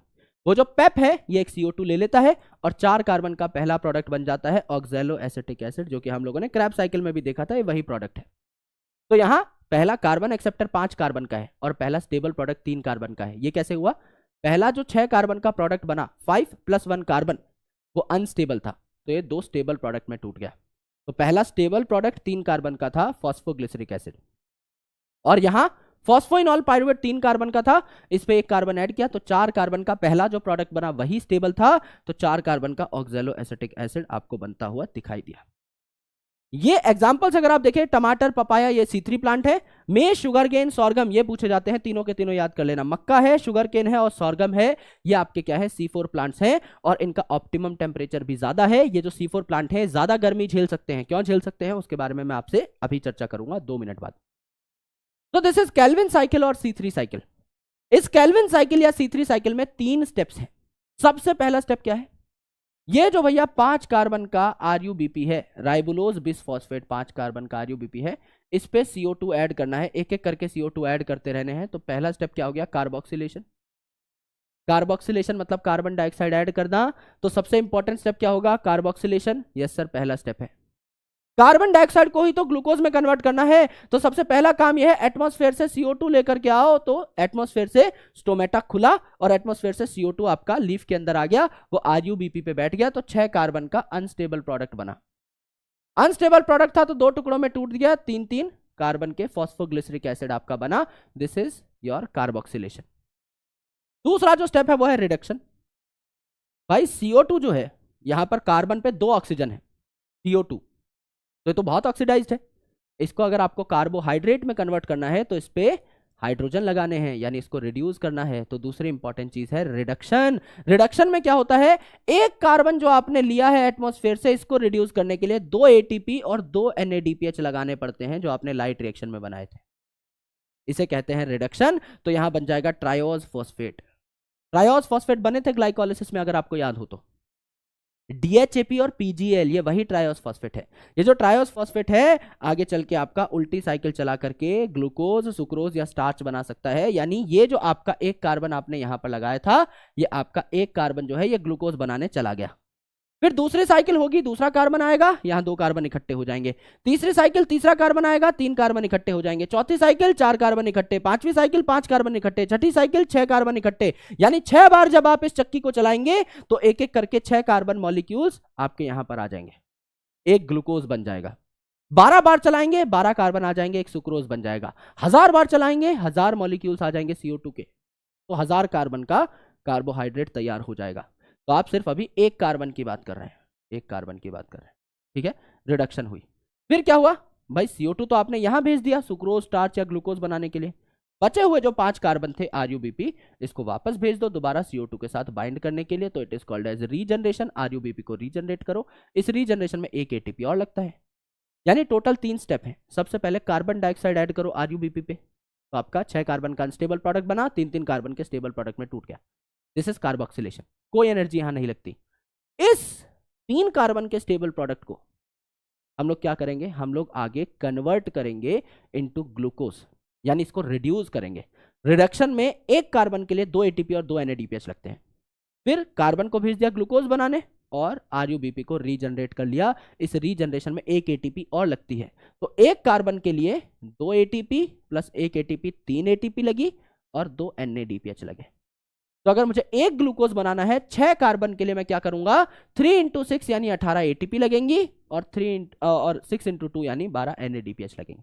अगर कोई पूछे मुझे 10 कार्बन जोड़ने हैं आपस में, 10 कार्बन जोड़ने हैं, तो 10 × 3 यानी 30 ATP लगेंगी और 10 × 2 यानी 20 आपके क्या लगेंगे, NADPH लगेंगे। 30 और 20 3:2 में रहेंगे। कोई बोले मुझे 1000 कार्बन जोड़ने हैं, तो एक कार्बन के लिए 3 ATP लग रही थी, 1000 के लिए 3000, एक कार्बन के लिए 2 NADPH लग रहे थे, 1000 के लिए 2000 NADPH। Simple calculation. जितने कार्बन है उसको 3 से मल्टीप्लाई करो, ATP आ जाएगी। तो यहाँ पे ATP है, यहाँ पे, और जितने कार्बन है उसको 2 से मल्टीप्लाई करो, NADPH आ जाएगा। This is your complete Calvin cycle, complete C3 pathway. Correct. अब देखिए हैच एंड स्लैग पाथवे या C4 पाथवे, तो यहां पर एक स्पेशल एनाटॉमी पाई जाती है। ये जो आपके C4 प्लांट है इनमें स्पेशल स्ट्रक्चर्स पाए जाते हैं। कैसे? यहां पर देखिए, अगर ये लीफ है एक C4 प्लांट की, तो ये है ऊपर वाली एपिडर्मिस, यहां स्टोमेटा, नीचे वाली एपिडर्मिस, यहां स्टोमेटा। करेक्ट, एकदम सही। अब यहां पर देखिए, यहां पर पाए जाएंगे गोल मटोल मीजोफिल सेल्स। यहां पर सिर्फ आपके मीजोफिल सेल्स ही थे जो कि यूजुअली लीफ में पाए जाते हैं। यहां है मीजोफिल सेल, गोल मटोल, राउंड या ओवल, जिनमें क्लोरोप्लास्ट पाए जाते हैं। और यहां है इस वस्कुलर बंडल को कनेक्ट करने वाले बंडल शीथ सेल। यहां है इस वस्कुलर बंडल को कनेक्ट करने वाले बंडल शीथ सेल। मैंने आपको बताया था बंडल शीथ क्या है एनाटॉमी में, जो वस्कुलर बंडल को कोट करें, शीथ प्रोवाइड करें, they are bundle sheath cells. तो ये हो गए बंडल शीथ सेल। अगर ये बंडल शीथ सेल हैं तो पहली बात तो मैंने इनके 2 लेयर बनाए हैं, तो ये मल्टीपल लेयर हो जाएंगे। या पहली बात ये है कि यहाँ ये मल्टीपल लेयर हो जाएंगे। दूसरा, जैसे मैंने मीजोफिल सेल में कई छोटे छोटे क्लोरोप्लास्ट दिखाए हैं, बंडल शीथ सेल में भी क्लोरोप्लास्ट दिखाए हैं, इनमें भी काफी क्लोरोप्लास्ट होंगे। तीसरा, इनके बीच में बिल्कुल भी गैप नहीं है। मीजोफिल सेल के बीच में तो गैप था, यहां बिल्कुल भी गैप नहीं है, यानी दे आर टाइटली पैक्ड। तो they are impervious to gaseous exchange, यानी ना गैसेस इसके अंदर आ सकती हैं, ना गैसेस इससे बाहर जा सकती हैं। तो ये जो मीजोफिल सेल है और बंडल शीथ सेल है, इनके बीच में एक क्लोज्ड क्या बन गई, आपकी एरिना बन गया, क्लोज्ड लोकेलिटी बन गई, जिससे ना गैसेस अंदर आ सकती हैं, ना गैसेस बाहर जा सकती हैं। सर इसका क्या पर्पस है, ये मुझे समझाइए। तो मैं आपको जब समझाऊंगा तो आपका दिमाग फट जाएगा कि C4 कितने स्मार्ट प्लांट्स होते हैं।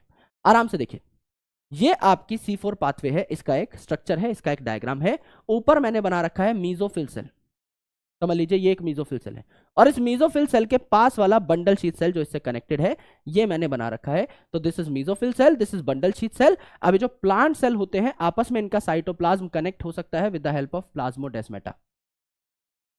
इनकी सेल मेम्ब्रेन और सेल वॉल के बीच से एक पाइप जा सकती है जो कि इन दोनों सेल के साइटोप्लाज्म को कनेक्ट कर देती है। इसे हम क्या कहते हैं, प्लाज्मोडेस्माटा कहते हैं। तो यहां प्लाज्मोडेस्माटा बना हुआ है। अब देखिए क्या हुआ, ये जो आपका मीजोफिल सेल है और ये जो आपका बंडल शीथ सेल है, इनमें क्या क्या होता है आराम से सुनिए। मैंने कहा कि यहां पर प्राइमरी कार्बन एक्सेप्टर कौन था, पेप। तो 3 कार्बन का हमारे पास है पेप, और इस पे आ गया एक कार्बन डाइऑक्साइड बाहर से। हमने बाहर से क्या ले लिया, एटमॉस्फेरिक CO2 को अंदर ले लिया। तो 3 कार्बन पेप के, एक CO2 हमने अंदर ले लिया। क्या बन गया, 4 कार्बन का पहला आपका मॉलिक्यूल बन गया, पहला स्टेबल मॉलिक्यूल बन गया। कौन सा था, ऑक्सैलोएसिटिक एसिड था। सर एकदम सही बात है, ऑक्सैलोएसिटिक एसिड बन गया। अब ये जो 4 कार्बन का ऑक्सैलोएसिटिक एसिड है, इसको इजीली ट्रांसपोर्ट करने के लिए, इसको बंडल शीथ सेल में भेजने के लिए, इजीली ट्रांसपोर्ट करने के लिए हमने इसे मैलिक एसिड या एस्पार्टिक एसिड में कन्वर्ट कर दिया। एक शटल होता है मैलेट एस्पार्टेट शटल, जिससे आप आसानी से चीजों को ट्रांसपोर्ट कर सकते हो फ्री में। तो मैलिक एसिड या एस्पार्टिक एसिड की फॉर्मेट में जब आप चीजों को ट्रांसपोर्ट करते हो तो खर्चा नहीं आता और इजीली चीजें ट्रांसपोर्ट भी हो जाती हैं। तो मैलिक एसिड या एस्पार्टिक एसिड भी 4 कार्बन के होते हैं, ऑक्सैलोएसिटिक एसिड भी 4 कार्बन का होता है। ठीक है, तो ये 4-4 कार्बन के एसिड यहां पहुंच गए। अब मैंने C4 एसिड को पहुंचाया है आपका बंडल शीथ सेल में, मैंने CO2 को नहीं पहुंचाया। मैंने क्या बताया, ये इतने टाइटली पैक्ड होते हैं सेल्स कि इनमें ना कोई गैस अंदर आ सकती है, ना कोई गैस बाहर जा सकती है। क्या मैंने यहाँ गैस अंदर डाली है, नहीं सर, मैंने एसिड को अंदर भेजा है। It's a proper acid molecule, मैंने एसिड को अंदर भेजा है, मैंने गैस को अंदर नहीं भेजा। तो मैंने कोई रूल ब्रेक नहीं किया है। अब मैंने क्या किया, ये जो C4 एसिड था इसको तोड़ लिया यहाँ पर, यहां पर C4 एसिड बनाया था ना 3 कार्बन के पेप और एक CO2 को जोड़ करके, इसको मैंने तोड़ लिया, 3 कार्बन का पेप जो है ये वापस चला गया, ये वापस चला गया, यहां पर रीजनरेट हो गया 3 कार्बन का पेप। तो और ये जो CO2 मैंने पकड़ा था, ये C4 एसिड टूटा तो 3 कार्बन का पेप वापस, ये जो CO2 था ये यहां पर रह गया, इस बंडल शीट सेल में रह गया। अब मैंने बताया कि ना कोई गैस अंदर आ सकती है, तो अंदर तो मैंने एसिड भेजा था, और ना कोई गैस बाहर जा सकती है। अब यहां पर CO2 अगर फ्रीली गैस के फॉर्मेट में भी प्रेजेंट है तो ये बाहर थोड़ी जा सकता है, गैस को अंदर बाहर थोड़ी होने देगी। ये कॉम्प्लेक्स अरेंजमेंट, इसको क्रांज एनाटॉमी कहा जाता है। बहुत स्पेसिफिक अरेंजमेंट है, बहुत दिमागदार होता है प्लांट। ना गैसेस को अंदर आने की इजाजत थी, तो ना मैंने गैस अंदर ली, मैंने तो एसिड अंदर लिया है। और गैस बाहर जा नहीं सकती, अंदर लाने के बाद अगर आप CO2 को फ्रीली यहां पर रख भी लेते हैं तो ये खुद से बाहर नहीं जा सकता, यानी अंदर CO2 कैद हो गया। एक बार मैंने जो CO2 ले लिया एटमॉस्फेयर से और उसको बंडल शीट में भेज दिया तो ये कैद हो गया। तो यहीं की यहीं मैं क्या करा दूंगा भैया, ये वाला जो प्रोसेस था CO2 को अंदर भेजने के बाद इसे RUBP से कनेक्ट करा दूंगा CO2 को, और बढ़िया तरीके से सुक्रोज स्टार्च बना दूंगा, यानी एज इट इज ये सारा का सारा प्रोसेस यहां पर हो जाएगा। तो ऊपर की साइड अगर आप देखें तो मेसोफिल सेल में पेप्केज एंजाइम प्रेजेंट है, फॉस्फोइनॉल पायरुवेट को कार्बोक्सिलेज कराने वाला, उस पे CO2 ऐड कराने वाला पेप कार्बोक्सिलेज एंजाइम प्रेजेंट है। रुबिस्को यहां नहीं प्रेजेंट, यानी कि आपका ये जो RUBP कार्बोक्सिलेज है, रुबिस्को जो है ना, 2 प्रकार की एक्टिविटी होती है रुबिस्को की। इसका फुल फॉर्म क्या है? Ribulose bisphosphate carboxylase oxygenase. ये कार्बन डाइऑक्साइड के साथ भी रिएक्ट कर सकता है, ऑक्सीजन के साथ भी। तो यहां आपको कार्बन डाइऑक्साइड अटैच कराना था, तो ये कार्बोक्सिलेज की तरह अटैक कर रहा था। RUBP कार्बोक्सिलेज इसे कह रहे थे। अगर ऑक्सीजन प्रेजेंट होता तो ऑक्सीजनेज की तरह बिहेव करता। तो यहां पर देखिए मेसोफिल सेल में सिर्फ पेप्केज है तो सिर्फ 4 कार्बन का एसिड बना, रुबिस्को नहीं है तो कोई C3 साइकिल नहीं हुई। यहां पर पेप्केज नहीं है, कोई पेप का लेना देना नहीं हुआ।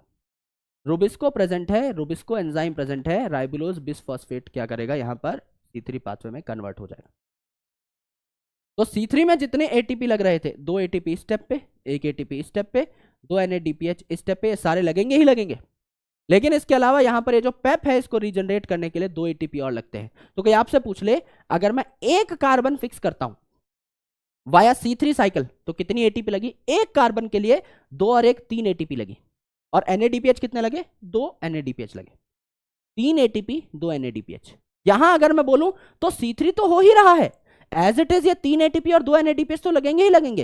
ये जो पेप है इसको रीजनरेट करने के 2 ATP और लगेंगे, यानी 3 ATP प्लस 2 ATP 5 ATP लगेंगे, और NADPH उतने ही लगेंगे 2। तो कोई मुझसे पूछ ले कि भैया C4 साइकिल में अगर आप एक ग्लूकोज बनाते हैं तो कितने ATP लगेंगे? 1 कार्बन के लिए 5 ATP, तो 6 कार्बन के लिए 30 ATP। और कितने NADPH लगेंगे? 1 कार्बन के लिए 2 NADPH, जो C3 साइकिल में थे वही, इंटू 2 यानी 12 NADPH। तो यहां रेशियो है 3 ATP 2 NADPH, यहां पर हो जाएगा आपका 5 ATP और 2 NADPH। 5 ATP और 2 NADPH, 2 ATP इस रीजनरेशन में लगेंगे, और C3 साइकिल में 3 ATP और 2 NADPH लग ही रहे थे, तो 5 ATP और 2 NADPH आपके टोटल लग जाएंगे इन C4 cycle for 1 carbon dioxide molecule. Right, ये आपको देखने को मिला here in C3 and C4 pathway. तो यहां पर एक बार अगर आपने कार्बन डाइऑक्साइड ले ली, खूब सारी कार्बन डाइऑक्साइड ले ली, तो वो अंदर आकर के C4 एसिड की फॉर्मेट में स्टोर हो जाती है। जब भी आपको CO2 की जरूरत पड़े आप इस C4 एसिड को तोड़ लीजिए, अंदर ही अंदर CO2 बन जाएगी, आपको बार बार स्टोमेटा खोलने की जरूरत नहीं है। मैंने कहा था C4 प्लांट्स जो हैं ये हायर टेम्परेचर को टॉलरेट कर सकते हैं। क्यों? C3 प्लांट जो है इनमें कार्बन डाइऑक्साइड स्टोर करने का कोई मैकेनिज्म नहीं है। तो जब भी इनको CO2 की जरूरत पड़ेगी स्टोमेटा खोलेंगे, CO2 लेंगे, फिर बंद करेंगे, तब तक पानी उड़ जाएगा, फिर स्टोमेटा खोलेंगे, CO2 लेंगे, तब तक और पानी उड़ जाएगा। यानी इन्हें बार बार CO2 लेने के लिए स्टोमेटा खोलना पड़ता है, तब तक पानी उड़ जाता है। तो ये बहुत गर्म इलाकों में नहीं रह सकते, क्योंकि इतनी अय्याशी, इतना पानी उड़ाना ये अफोर्ड नहीं कर सकते वहां पर।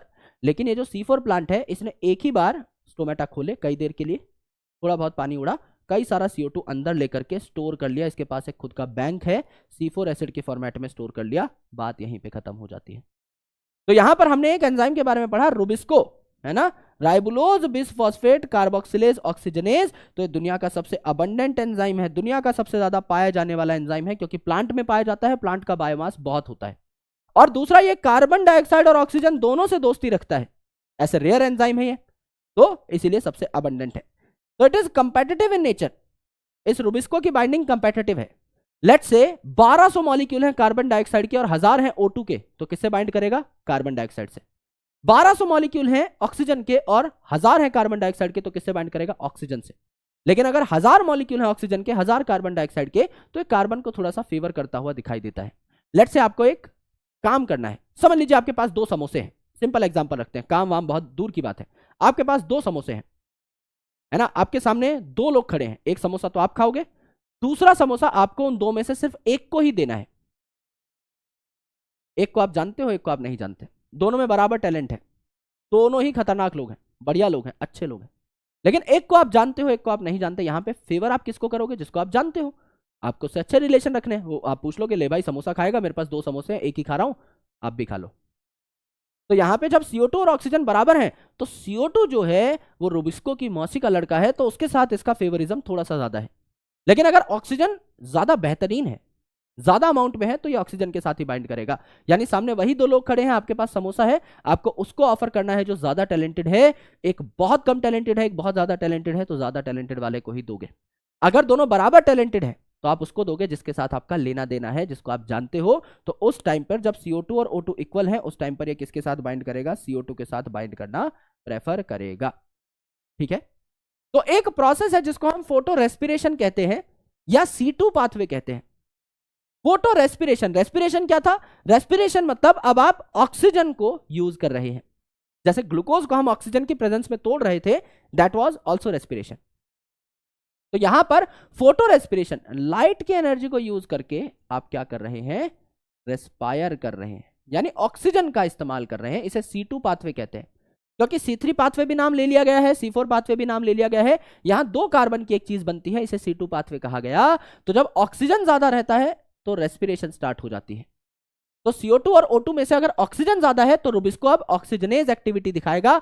तो 5 कार्बन का RuBP है और आसपास ऑक्सीजन है, कोई CO2 नहीं है। तो पहले 5 कार्बन का RuBP और एक CO2 था, तो 6 कार्बन का अनस्टेबल प्रोडक्ट बना, 3-3 कार्बन के टुकड़ों में ये टूट गया। ये प्रोसेस था, स्टैंडर्ड प्रोसेस।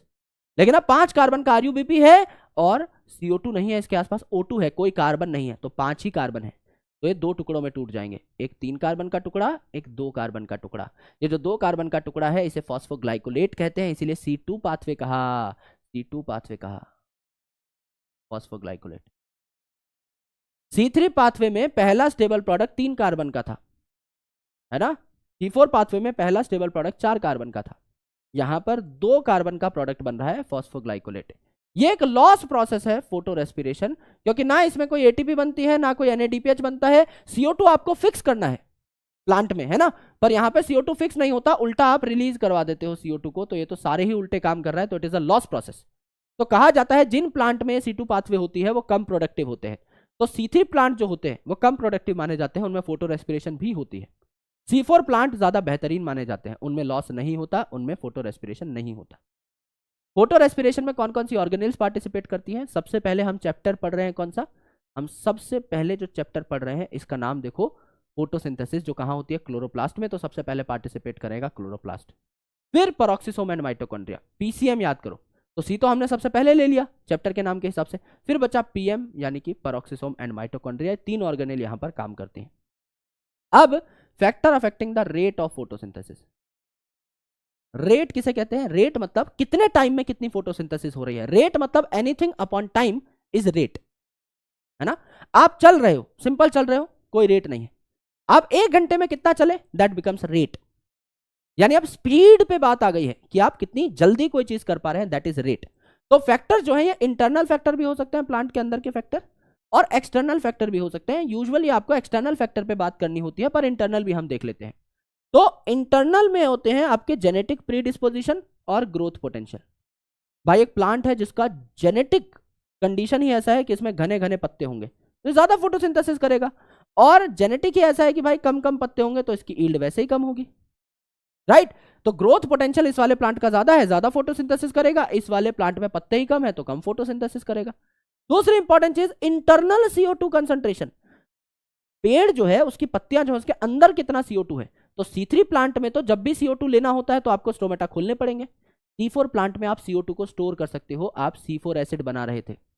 जब भी जरूरत पड़े तो C4 एसिड को फॉस्फोइनॉल पायरुवेट और CO2 में तोड़ लो, तो इंटरनल CO2 कंसंट्रेशन जो है ये C4 प्लांट की ज्यादा होती है। देयरफॉर C4 प्लांट जो है स्टोर कर सकते हैं CO2 को in the format of C4 acid, तो ये ज्यादा प्रोडक्टिव होते हैं, राइट। फिर number, size, age and orientation of leaf, chloroplast या मेसोफिल सेल। लीफ के फॉर्मेट में समझते हैं, नंबर ऑफ लीफ ज्यादा, फोटोसिंथेसिस ज्यादा, साइज ऑफ पत्ती बड़ी तो ज्यादा लाइट आएगी, ज्यादा उस पर क्लोरोप्लास्ट प्रेजेंट होंगे, बढ़िया। एज, बहुत छोटी अगर पत्ती है, यंग है तो छोटी होगी, बहुत बूढ़ी अगर पत्ती है तो कमजोर होगी, अडल्ट जो होगी सबसे ज्यादा फोटोसिंथेसिस करेगी। ओरिएंटेशन, लाइट की तरफ अगर ओरिएंटेड है, लाइट ऐसे आ रही है, सबसे ज्यादा इस पत्ती पे लाइट गिर रही है तो ज्यादा फोटोसिंथेसिस, पत्ती ऐसे है, लाइट ऐसे गिर रही है कोनों में, किनारों में, तो फोटोसिंथेसिस कम होगी। सेम विद क्लोरोप्लास्ट, क्लोरोप्लास्ट का नंबर ज्यादा, क्लोरोप्लास्ट बड़े बड़े, क्लोरोप्लास्ट अडल्ट तो ज्यादा फोटोसिंथेसिस, एंड सो ऑन। यहां देखिए एक्सटर्नल फैक्टर, लाइट की हम बात करेंगे, एक्सटर्नल CO2 कंसंट्रेशन, एनवायरनमेंट में कितनी CO2 कंसंट्रेशन है उसके बारे में बात करेंगे, टेम्परेचर के बारे में बात करेंगे, और H2O के बारे में। H2O यही देख लेते हैं। तो H2O जो है ये तो एक रिएक्टेंट है बकायदा फोटोसिंथेसिस का। ये जो वाटर है ये स्प्लिट होता है, फोटोलिसिस ऑफ वाटर से प्रोटॉन, इलेक्ट्रॉन और ऑक्सीजन निकल रहे थे ना, तो ये तो बकायदा एक रिएक्टेंट है, तो डायरेक्टली रेट को अफेक्ट नहीं करता, लेकिन इनडायरेक्टली रेट को इफेक्ट करता है। जैसे अगर पानी कम है आसपास के इलाके में तो उसके स्टोमेटा क्लोज हो जाएंगे, पेड़ के स्टोमेटा अगर क्लोज हो जाएंगे तो CO2 भी तो कम आएगी, स्टोमेटा बंद हो गए हैं अगर पानी बचाने के लिए, तो उसी स्टोमेटा से CO2 तो अंदर आ रही थी ना, CO2 भी कम हो गया, CO2 ही कम है तो कार्बोहाइड्रेट भी कम बनेगा। सिमिलरली अगर पानी आसपास अगर कम है तो लीफ जो है ये भी कर्ल हो जाएंगे ना, पानी आसपास कम है तो पानी बचाने के लिए लीफ कर्ल हो जाएंगी, एक्सपेंडेड नहीं रहेंगी। लीफ कर्ल हो गई तो उस पर लाइट भी तो कम पड़ेगी, एक्सपेंडेड लीफ पे ज्यादा लाइट पड़ती है तो लाइट भी आपकी कम हो जाएगी, तो फोटोसिंथेसिस घट जाएगी।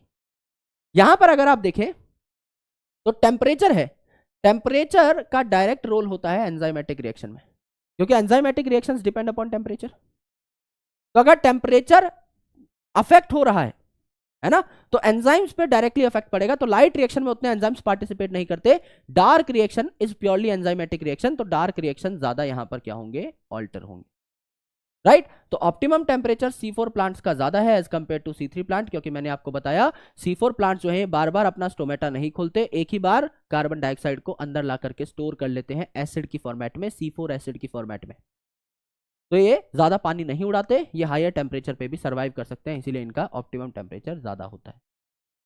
लाइट देखिए, अब लाइट में अलग अलग फैक्टर हैं, जैसे पहला लाइट की क्वालिटी, तो लाइट की क्वालिटी में आपको पता है कि पार रीजन की लाइट आपको चाहिए होती है, पार मतलब फोटोसिंथेटिकली एक्टिव रेडिएशन, ऐसी रेडिएशन जिसपे फोटोसिंथेसिस होती है, तो आपको विजिबल रीजन की लाइट चाहिए रहती है 400 से 700 नैनोमीटर के आसपास, 400 से 800 नैनोमीटर भी आप बोल सकते हो, यानी विजिबल रेंज की लाइट चाहिए, तो क्वालिटी मैटर करती है, कोई भी लाइट नहीं दे दोगे अड़ंग सड़ंग, विजिबल रीजन की लाइट चाहिए। दूसरा ड्यूरेशन, ड्यूरेशन जो है रेट को इंपैक्ट नहीं करती, अब ये पॉइंट बहुत इंपॉर्टेंट है और बच्चे समझ नहीं पाते, आराम से सुनना। मैं कह रहा हूं 1 घंटे सनलाइट आई तो 1 kg खाना बना, 2 घंटे सनलाइट आएगी तो कितना खाना बनेगा सर, 2 kg, 3 घंटे लाइट आई तो कितना खाना बनेगा सर, 3 kg, 4 घंटे लाइट आई तो कितना खाना बनेगा सर, 4 kg। समझ लीजिए लाइट की इंटेंसिटी सेम है, हर बार लाइट की ड्यूरेशन आप बढ़ा रहे हैं, 1 घंटे में 1 kg, 2 घंटे में 2 kg, 3 घंटे में 3 kg, 4 घंटे में 4 kg, रेट कहां बढ़ा, स्पीड कहां बढ़ी, हर घंटे में बराबर ही तो खाना बना, हर घंटे में 1 kg ही तो खाना बना। अगर टाइम के साथ साथ बढ़ता जाता है खाना, हर घंटे ज्यादा खाना बन रहा है, उसे रेट कहते हैं ना, रेट का मतलब स्पीड, तो भाई खाना ज्यादा बन रहा है, क्वांटिटी ज्यादा बन रही है, रेट तो उतना ही है। 1 घंटे में 1 kg बन रहा था, 5 घंटे में 5 kg बना, तो 1 घंटे में 1 kg का ही तो रेट निकला, तो रेट थोड़ी इंपैक्ट हो जाएगा मेरे भाई इससे, ज्यादा ड्यूरेशन दोगे तो ज्यादा खाना बनेगा, रेट विल बी सेम, तो rate is not impacted by duration. दूसरा इंटेंसिटी, इंटेंसिटी देखिए धीरे धीरे जब आपकी भीनी भीनी सी इंटेंसिटी बढ़ रही होती है तो धीरे धीरे आपका जो फोटोसिंथेसिस है वो बढ़ता है, धीरे धीरे इंटेंसिटी बढ़ रही है तो फोटोसिंथेसिस बढ़ेगा। एक बार जब इंटेंसिटी मैक्सिमम हो जाती है उसके बाद भैया नहीं बढ़ेगा, इंटेंसिटी मैक्सिमम हो गई नहीं बढ़ेगा, उससे ज्यादा इंटेंसिटी आप दोगे तो फोटो ऑक्सीडेशन हो जाएगा, आपके क्लोरोफिल का स्ट्रक्चर डिस्टॉर्ट होने लग जाएगा, उल्टा रेट गिर जाएगा। तो अकॉर्डिंग टू इंटेंसिटी धीरे धीरे आपका इंटेंसिटी के साथ रेट ऑफ फोटोसिंथेसिस बढ़ता है, फिर स्टैग्नेंट हो जाता है, ज्यादा बढ़ाओगे तो और रेट उल्टा कम हो जाएगा। यहां पर एक रूल इंपॉर्टेंट है जिसे कहते हैं ब्लैकमैन्स रूल या ब्लैकमैन्स लॉ ऑफ लिमिटिंग रिएजेंट। क्या कहा जाता है, अगर एक रिएक्शन को मल्टीपल फैक्टर्स अफेक्ट करते हैं तो सबसे ज्यादा वो इफेक्ट करेगा जिसकी क्वांटिटी मिनिमम है। इसी को हम लोग केमिस्ट्री में क्या कहते हैं, रेट डिटरमाइनिंग स्टेप। आपने पढ़ा होगा। समझ लीजिए आपकी पूरी फैमिली जो है एक फंक्शन में जा रही है, एक शादी में जा रही है। आप तैयार हो गए, आपकी मम्मी तैयार हो गई, आपके पापा तैयार हो गए, फिर भी आप घर से नहीं निकल सकते क्योंकि आपकी बहन मेकअप कर रही है, अभी भी मुंह पे पुताई चल रही है बिरला व्हाइट पुट्टी की। तो मेरे भाई जब तक आपकी बहन तैयार नहीं होगी तब तक आप सभी भी नहीं जा पाएंगे शादी में। क्यों? क्योंकि वो सबसे स्लोएस्ट स्टेप है, उसको छोड़ के भी नहीं जा सकते, ग्रह कलेश हो जाएगा। और अगर लेके जाना है तो आधे घंटे और वेट करना पड़ेगा। तो पूरे के पूरे रिएक्शन का रेट किस पे डिपेंड करता है? स्लोएस्ट स्टेप पे। सभी शादी में कब पहुंचेंगे? जब ये मोहतरमा तैयार होंगी, ये गाड़ी में बैठेंगी, तब जाके गड्डी चलेगी और तब जाके आप शादी में पहुंचेंगे। यानी सब पहुंचेंगे तो साथ, रिएक्शन कंप्लीट सेम टाइम पर होगा, लेकिन वो डिपेंड कर रहा है स्लोएस्ट स्टेप के ऊपर। तो समझ लीजिए एक प्लांट है, उसको आपने अच्छा टेम्परेचर दिया, अच्छी लाइट दी, अच्छा वाटर दिया, CO2 नहीं दिया, तो CO2 जैसे जैसे आप बढ़ाओगे वैसे वैसे रेट बढ़ेगा। तो यहां पर जब लाइट की इंटेंसिटी सबसे कम है, मिनिमम है, तो जैसे जैसे आप लाइट बढ़ा रहे हो वैसे वैसे रेट बढ़ेगा फोटोसिंथेसिस का, क्योंकि rate will depend upon light intensity. Light intensity इस टाइम पे सबसे कम है, तो जैसे जैसे लाइट इंटेंसिटी बढ़ाओगे, मिनिमम फैक्टर है ना ये, सबसे कम अभी लाइट इंटेंसिटी है, CO2 ठीक है, लाइट ठीक है, टेम्परेचर ठीक है, सिर्फ लाइट धीरे धीरे धीरे धीरे बढ़ रही है। तो जब तक कोई और चीज इससे कम नहीं हो जाती, जब तक उस पर डिपेंड नहीं करने लग जाता रिएक्शन, तब तक आपका लाइट पे ही वो डिपेंड करेगा। तो लाइट अभी सबसे कम है, तो जब तक ये सबसे कम रहेगी तब तक इंटेंसिटी पे रेट डिपेंड करेगा। फिर जब लाइट इंटेंसिटी मैक्सिमम हो गई तो कुछ और कम हो जाएगा, जैसे CO2 वगैरह। तो अब आप लाइट बढ़ाते जा रहे हो, CO2 तो उतनी है, CO2 तो उतनी है, तो रेट तो उस पर डिपेंड कर रहा है। आप लाइट बढ़ाते जा रहे हो, कोई फायदा नहीं है, आपको CO2 बढ़ाना चाहिए। तो इस टाइम पर स्टेगनेंट हो गया। ज्यादा भाई बैंड बजा दोगे क्लोरोफिल की तो उल्टा रिएक्शन कम हो जाएगा। That's why Blackman's law of limiting factor is important. CO2 concentration, हमारे एटमॉस्फेयर में CO2 काफी कम है, तो अगर कम लाइट है तो आप CO2 देते रहोगे तो कोई फर्क नहीं पड़ेगा आपके C3 और C4 प्लांट को। लाइट अगर अच्छी है, इंटेंसिटी अच्छी है, तो C3 और C4 प्लांट को अगर आप हायर CO2 देंगे तो वो रिस्पॉन्ड करेंगे, हायर फोटोसिंथेसिस होगी, है ना। तो 0.03 to 0.04% होती है आपकी CO2 एटमॉस्फेयर में। इसको थोड़ा बढ़ाओगे, 0.05 तक करोगे आर्टिफिशियली, तो फोटोसिंथेसिस का रेट बढ़ेगा। उससे ज्यादा करोगे तो और टॉक्सिक हो जाती है, because it is a very toxic gas, correct. तो अल्टीमेटली एक लिमिट तक ये आपका फोटोसिंथेसिस के रेट को बढ़ा सकती है। तो टोमेटो और बेल पेपर जैसे आपके जो ग्रीन हाउस क्रॉप है, वहां पर हायर टेम्परेचर, हायर CO2 देकर आप उनकी ग्रोथ को बढ़ा सकते हो। C3 प्लांट जो है, इसको 450 माइक्रोलीटर पर लीटर आपकी चाहिए होती है, या 450 ppm चाहिए होती है CO2। जबकि C4 प्लांट जो है, इसको चाहिए होती है 360 ppm। C4 प्लांट को 360 ppm क्यों चाहिए? क्योंकि अपने अंदर स्टोर कर सकता है CO2 को, तो कम से भी इसका काम चल जाएगा। लेकिन C3 जो है ये स्टोर नहीं कर सकता, इसको अपने आसपास खूब सारी CO2 चाहिए, तभी ये CO2 को उठा पाएगा। ये आपके सारे टैग्ड PYQs हैं पिछले 5-6 साल के, इनको आप देख लीजिएगा। आई होप आपको बहुत मजा आया होगा, ये सेशन बहुत ज्यादा फ्रूटफुल था, and I hope you understood each and everything very well, because each and everything is elaborated. कोई भी चीज छोड़ी नहीं गई है, हर चीज बाकायदा समझाई गई है। लिखने का काम जो है वो आप आराम से करते रहिएगा, लिखने की भी जरूरत नहीं है। That's why I am making these mind maps on white colour sheets. आराम से PDF जो है उसको प्रिंट निकालिए और मौज मस्ती करिए। ये है आपका चैप्टर। आई होप आपको समझ में आया होगा। बहुत प्यारे प्यारे नोट्स हैं। अगर आपको मजा आया तो Vipu sir OP in the comment section या फिर तारा रारा in the comment section. Please अपना सपोर्ट दिखाते रहिए, अपना प्यार दिखाते रहिए, अपनी मोहब्बत को बरकरार रखिए, जिससे कि मैं आपके लिए और ज्यादा तोड़ू फोड़ू कंटेंट अगले टाइम में ला सकूं और अगले चैप्टर की ओर हम लोग बढ़ सके, जिसका नाम है plant growth and development, which is really important topic from examination point of view. Plant physiology का आप कह सकते हैं फिलहाल सबसे छोटा टॉपिक है, क्योंकि उसमें याद करने की चीजें थोड़ी ज्यादा हैं, समझने की थोड़ी कम है, और जो समझने की चीजें हैं वो भी आपकी प्रीवियस चैप्टर से लिंक्ड हैं, तो उनको आप बहुत आसानी से समझ सकते हैं, सीख सकते हैं। तो आपको कोई टेंशन नहीं होगी, कोई दिक्कत नहीं होगी। आराम से हम लोग उस चैप्टर को भी केटर कर रहे होंगे, जिसके बाद हमारी 11th क्लास की बॉटनी वाइंड अप हो जाएगी। तो अपना ख्याल रखिए, पढ़ाई करते रहिए। लॉट्स ऑफ लव, जय हिंद, शुक्रिया। मैं मिलता हूं आपसे अगले सेशन में। तब तक के लिए अपनी मौज मस्ती को रुकने मत दो, पढ़ाई भी करते रहो, काम भी करते रहो, मौज मस्ती भी करते रहो, खुश रहो, ईमानदारी से काम करो, और जय हिंद। मिलता हूं आपसे अगली क्लास में। Thank you.